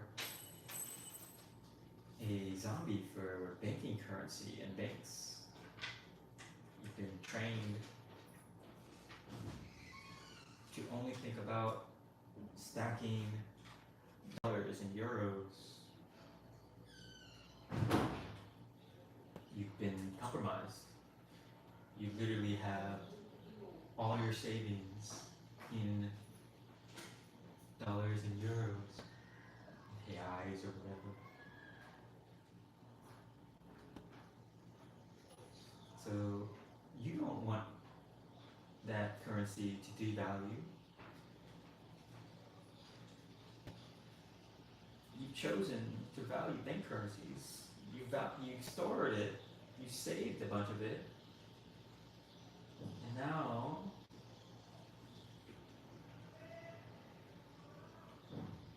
you're enslaved to it.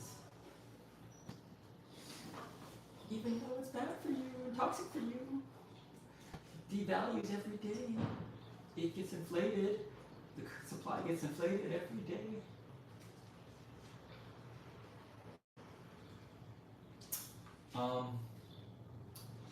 So yeah, back to problems that I had, just reacting negatively, initially,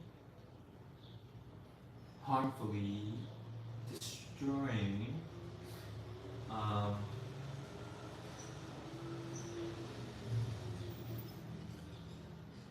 the option of destroying the bridge towards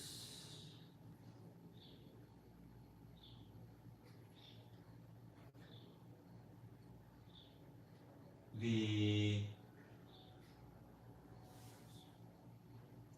goal. I'm pessimistic is what it is. So example was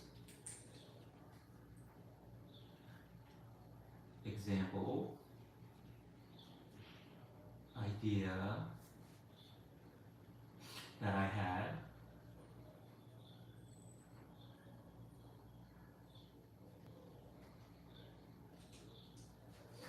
To create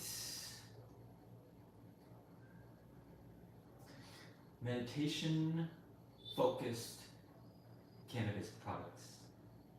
So right now it's focused more towards recreational party drug replacement. People think to use it at like a party or music concert, similar to alcohol. Like, so instead of, or in addition to alcohol, it's grouped together in that type of manner, or marketed to that type of person seeking mind influencing product. People who want to escape boredom and go listen to music with a bunch of people and smoke to improve that experience and escape boredom. So most, besides the cannabis medicinal route, is the scientific cannabis effects on psychology and physical body health and nutrition, depression, anxiety, and physical pain. Perhaps this medicinal THC, CBD can help. Okay, that's one side, all right? And then the other side is like party goers escaping boredom using using the influence of anything. It could be alcohol, weed, the hard drugs like fucking heroin and all that. So drug users. And even coffee and cigarettes are drug users, right? They need it to feel good. Or it's medication, it's self-medication, whatever. I guess it's all medication for boredom, even. Anyways, there's that side. And then there's use it for meditation, to writing, to not free yourself from reality, but connect more deeply to reality. Like thinking more deeply about things.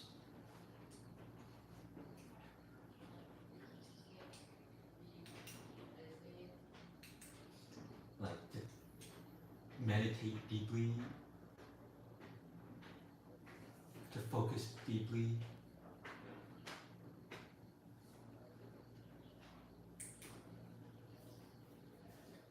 Like with the right dosage and the right conditions, like alone, not with, around lots of people, too many noise, too many thoughts, too many directions or issues or topics to think about. And now we want to focus on just prioritize what's deeply important to you right now for your journey. Talking to myself again, but this might apply to you as well. Whoever's randomly selected to be my handler, you're probably making sure people who would agree with me don't reach me. That would be bad for them. They own the channel. I think I own the channel, but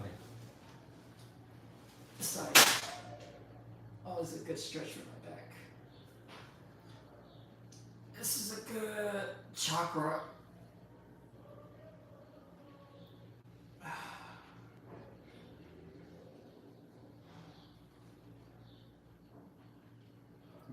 yoga is important.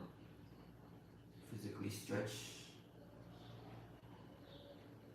your lower chakra as much as you can. Your hip. Work on the horse stance and back flexibility. Pull your legs backwards. Try to arch your back. I want to be able to do a backflip. People can do a backflip. They probably have a pretty flexible back. Can do the scorpion pose really extremely well.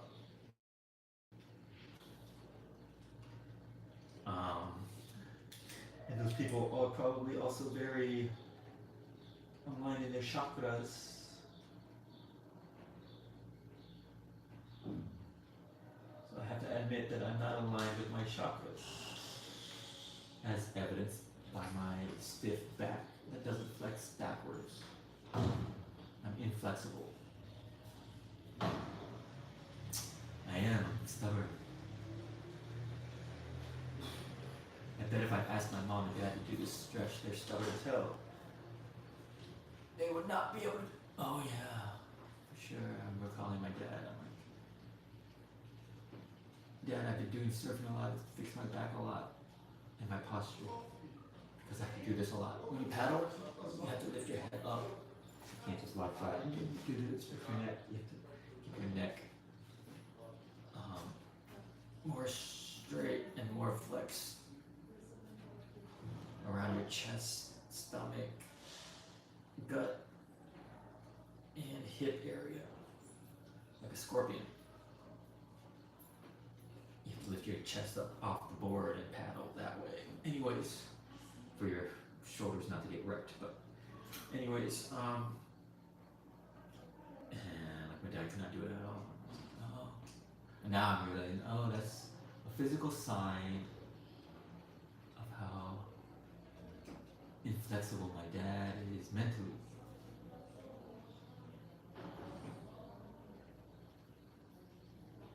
Like he believes certain things. It's hard to be like, bam, bam, evidence of something else. And for him to be like, oh, okay, I believe something else now. No, he believes what he believes.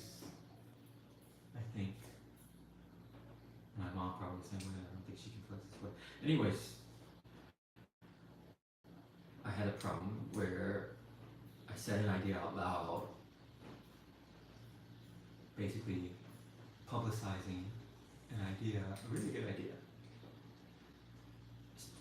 is to not compete with the cannabis entrepreneurs who are delivering medicinal, scientific cannabis and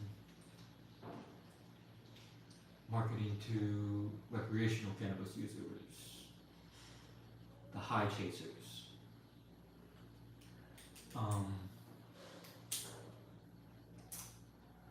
Instead, I would create a whole new, rather than competing in a sport against others, I would create my own sport, right? Brand new from scratch. I would create cannabis users that are seeking meditative, deeply reflecting, deeply focusing people. So that would mean like creating incense and aromatherapy oils where you would sit in a room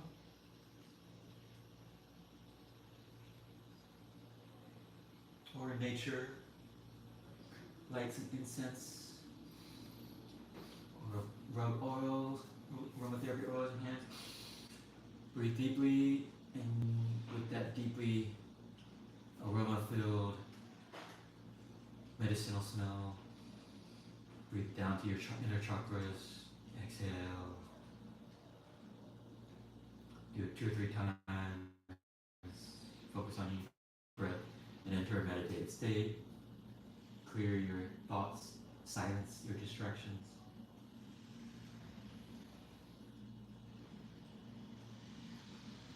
Ignore the small problems. Numb your small problems. That's important.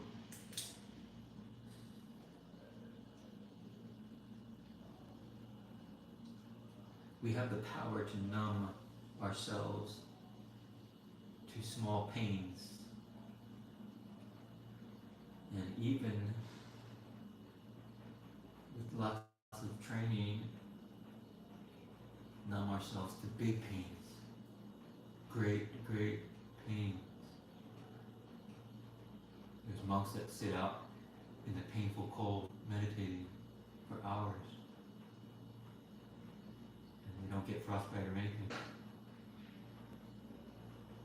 So somehow they can numb that cold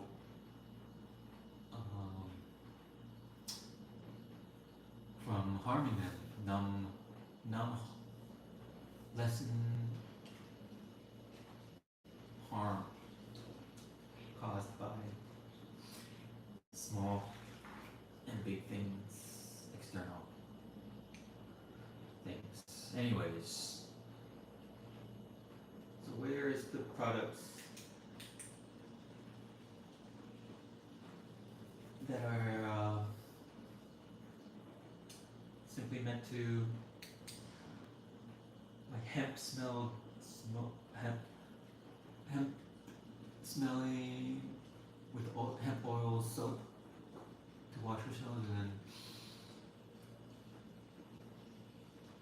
the absorbing hemp fumes all day from your own self, smelling your own self all day would be nice. To smell like beautiful hemp.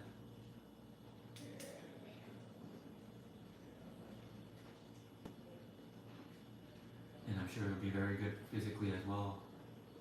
Absorb through the skin. Anyways, I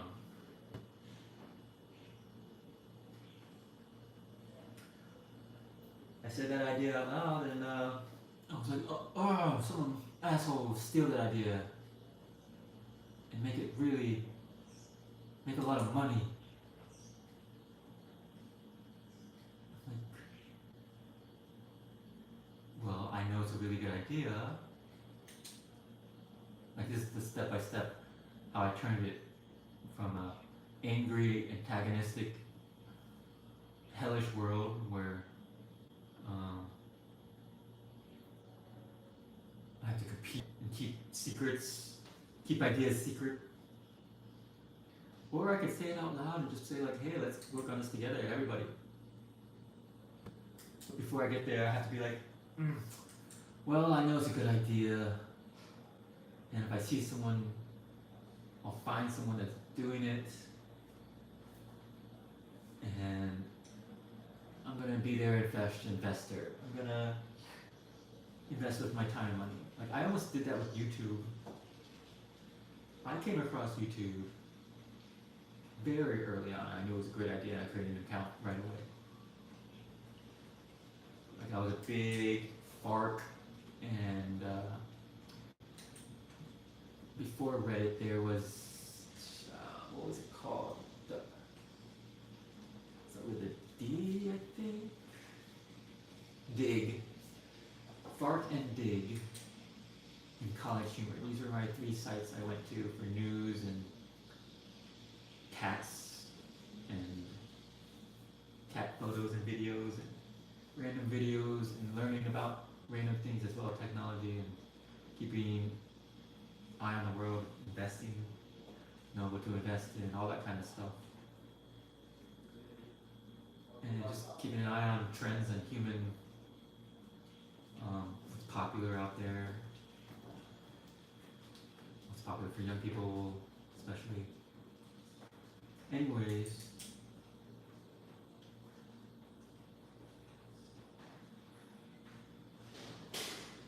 and videos used to not, YouTube didn't exist at that point. Videos used to not have a main website. It was just like on random postings, servers, forums, and upload sites where someone make their own website and post videos.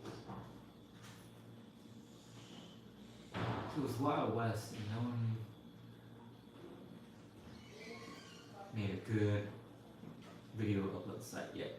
It was like mega upload where you couldn't see a preview. There wasn't any streaming preview. You just had to look at the thumbnail and say okay, and then you would get Rickrolled a lot.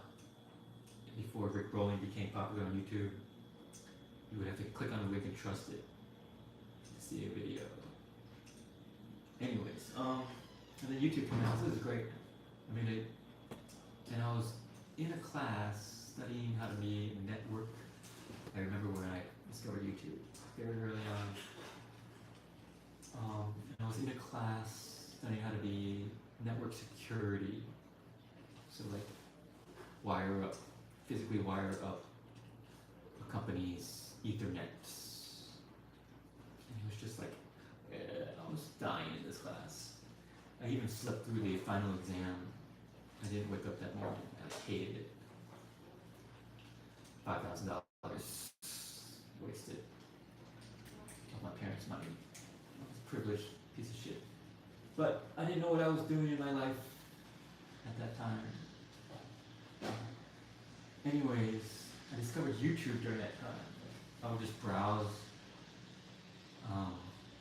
new technology, searching for new ideas. I wasn't a network security guy, I was an idea guy.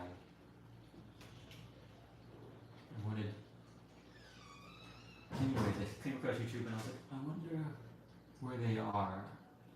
And I would like just demand they let me even serve them coffee just to let me be part of their company. Like unpaid intern.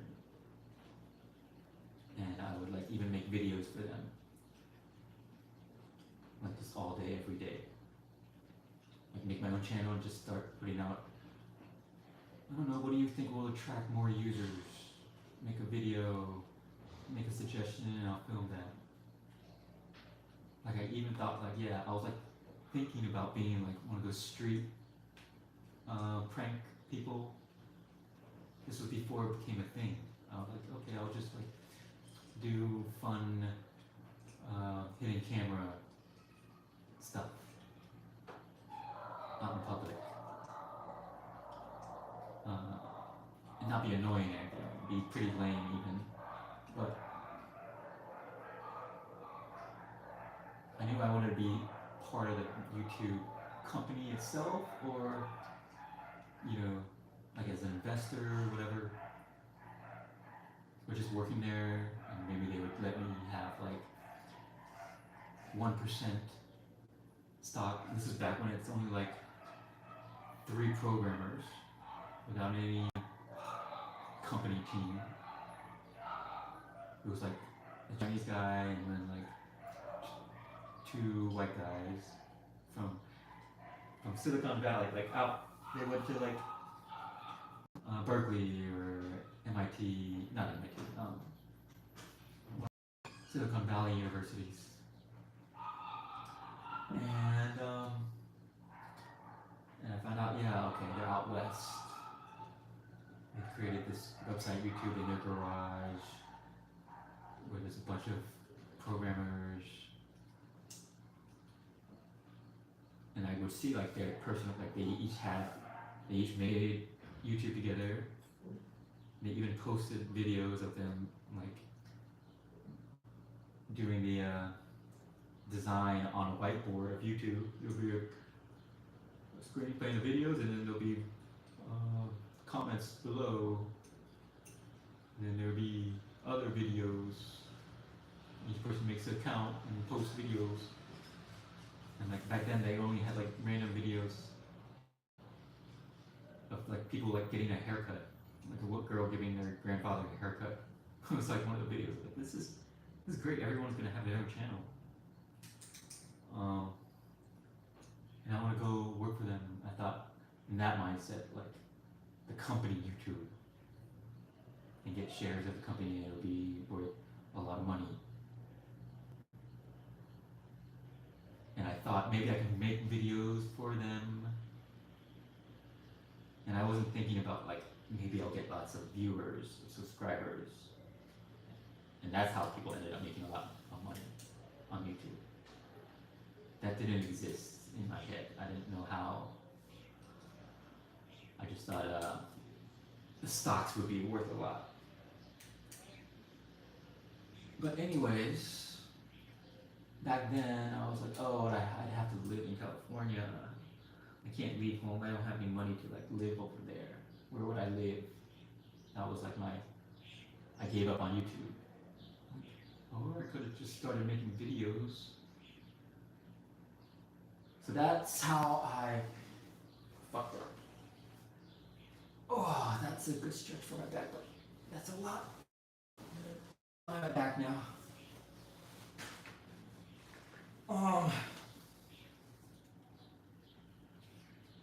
So anyways, negative thinking, negative reactions to ideas, sharing my ideas. I need to share my ideas and find you people to come help me do it. And that's what I want to do. There's lots of people who want to come escape the system, but they don't know what to do. And so I'm telling them, we'll pull together all our resources, whether it's our own savings that we have in dollars that are going to crash anytime now, or have been crashing for forever. Like you keep trying to save money, but you're getting into debt, and you'll never be able to save money. And any money that you do save goes to like paying for your new necessities, emergencies that are always getting more and more expensive. See what I'm saying? Anyways, so you can sell everything you have, put a stop to it, throw a monkey in that machine wrench, throw a monkey wrench into that machine of slavery debt that you're in, trapped in. Just sell everything and run. And that's the only way to escape, I'm sorry. You have to do what I did. And I'm realizing now that that's a big story that I need to tell. I just said, fuck it, sold everything and just wasn't trying to time the market for when to sell a house. I just said, no, just sell it now. This is when it has to happen, even if I lose $100,000 by holding on to it and saving it. Just sell it now, get what you can get, and use that money with all, selling all your clothes,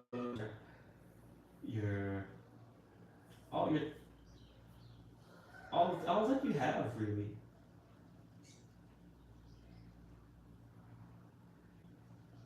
And let's say you have a random fantasy of doing artwork, paint. Maybe that's a hidden talent of yours. I don't know. Painting giant paintings. Like, who knows? Maybe there's someone who would trade a lot to have one of your paintings. Alright? You never know. So, alright, take 25% of that, put it in that lifelong hobby that you've had. So let's say after selling everything, you have 50,000, whatever it is, 50,000 cents, $50,000, 50,000 euros, 50,000 reais, 50,000 pennies, 50,000 centavos, whatever you have.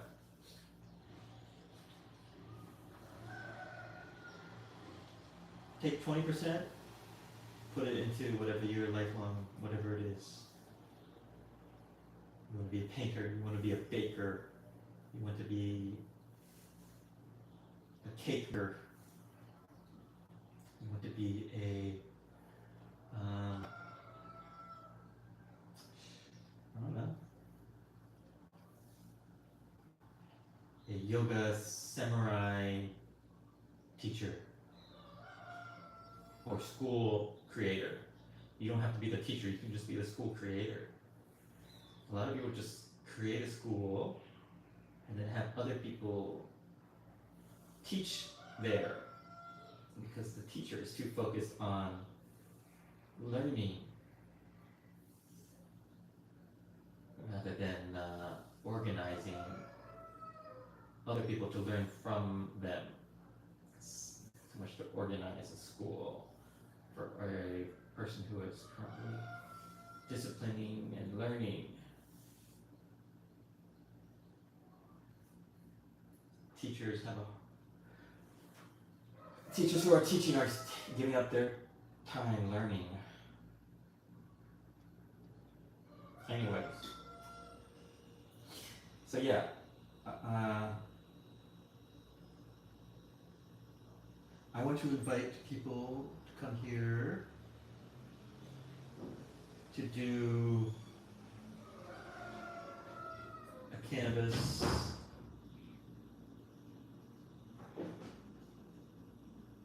project where we work together with nature, right? Growing plants, you connect with nature. And we'll be growing cannabis for non-high chasers, non-partiers. Alright? So if you're all about smoking cannabis, listening to lots of music, playing lots of music, dancing to music, with lots of other people, gatherings like that, that's fine. There's lots of cannabis you can smoke and buy.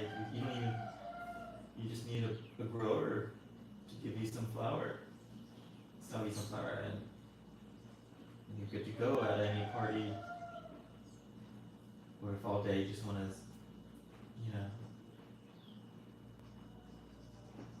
be high. But for those that want to just really go deeply into deep thinking, meditation focus, deep focus, reflection, and journaling like this, there's lots of products like aromatherapy and meditation incense to make a ritual out of. Ritual is important to confirm that you are not going to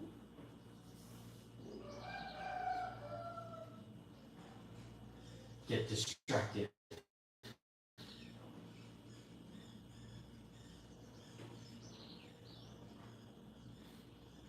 You're not going to be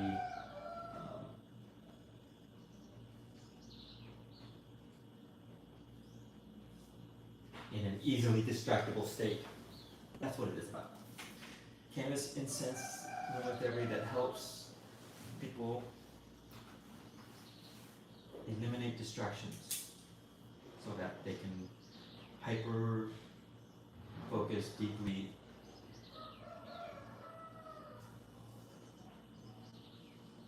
and have deeper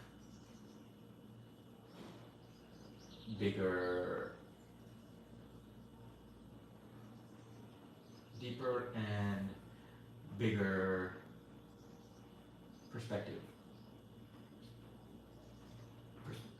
Deeper, bigger vision.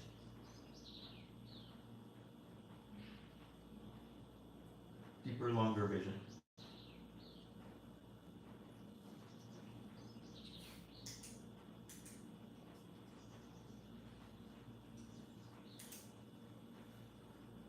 So products that help with that, maybe they include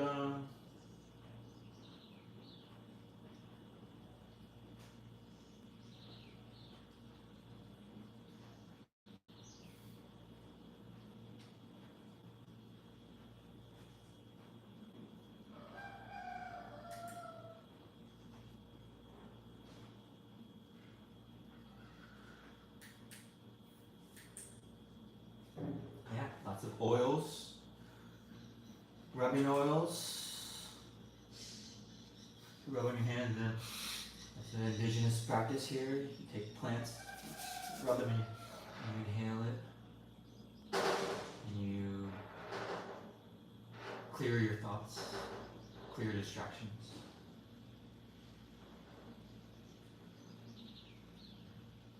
Interrupt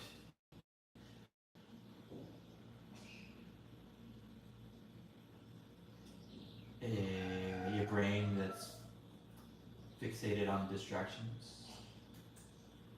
Aromatherapy to interrupt your brain that is trapped in distractions. And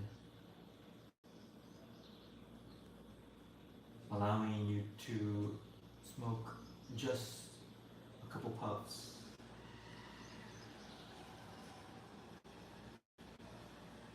So a dosage pipe that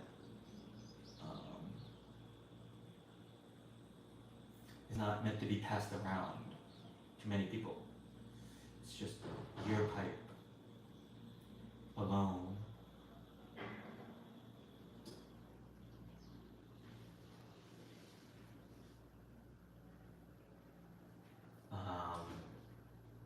Yeah.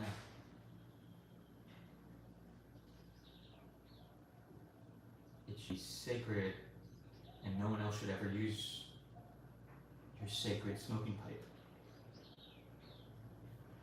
Otherwise, you're infusing everyone's energy into your smoking pipe.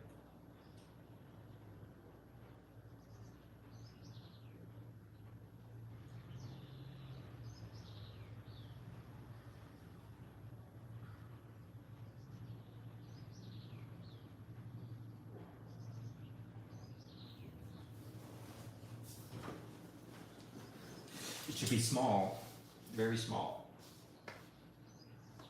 Too small to be passed around. Too small to handle 30 puffs. It's meant to be puffed just once or twice.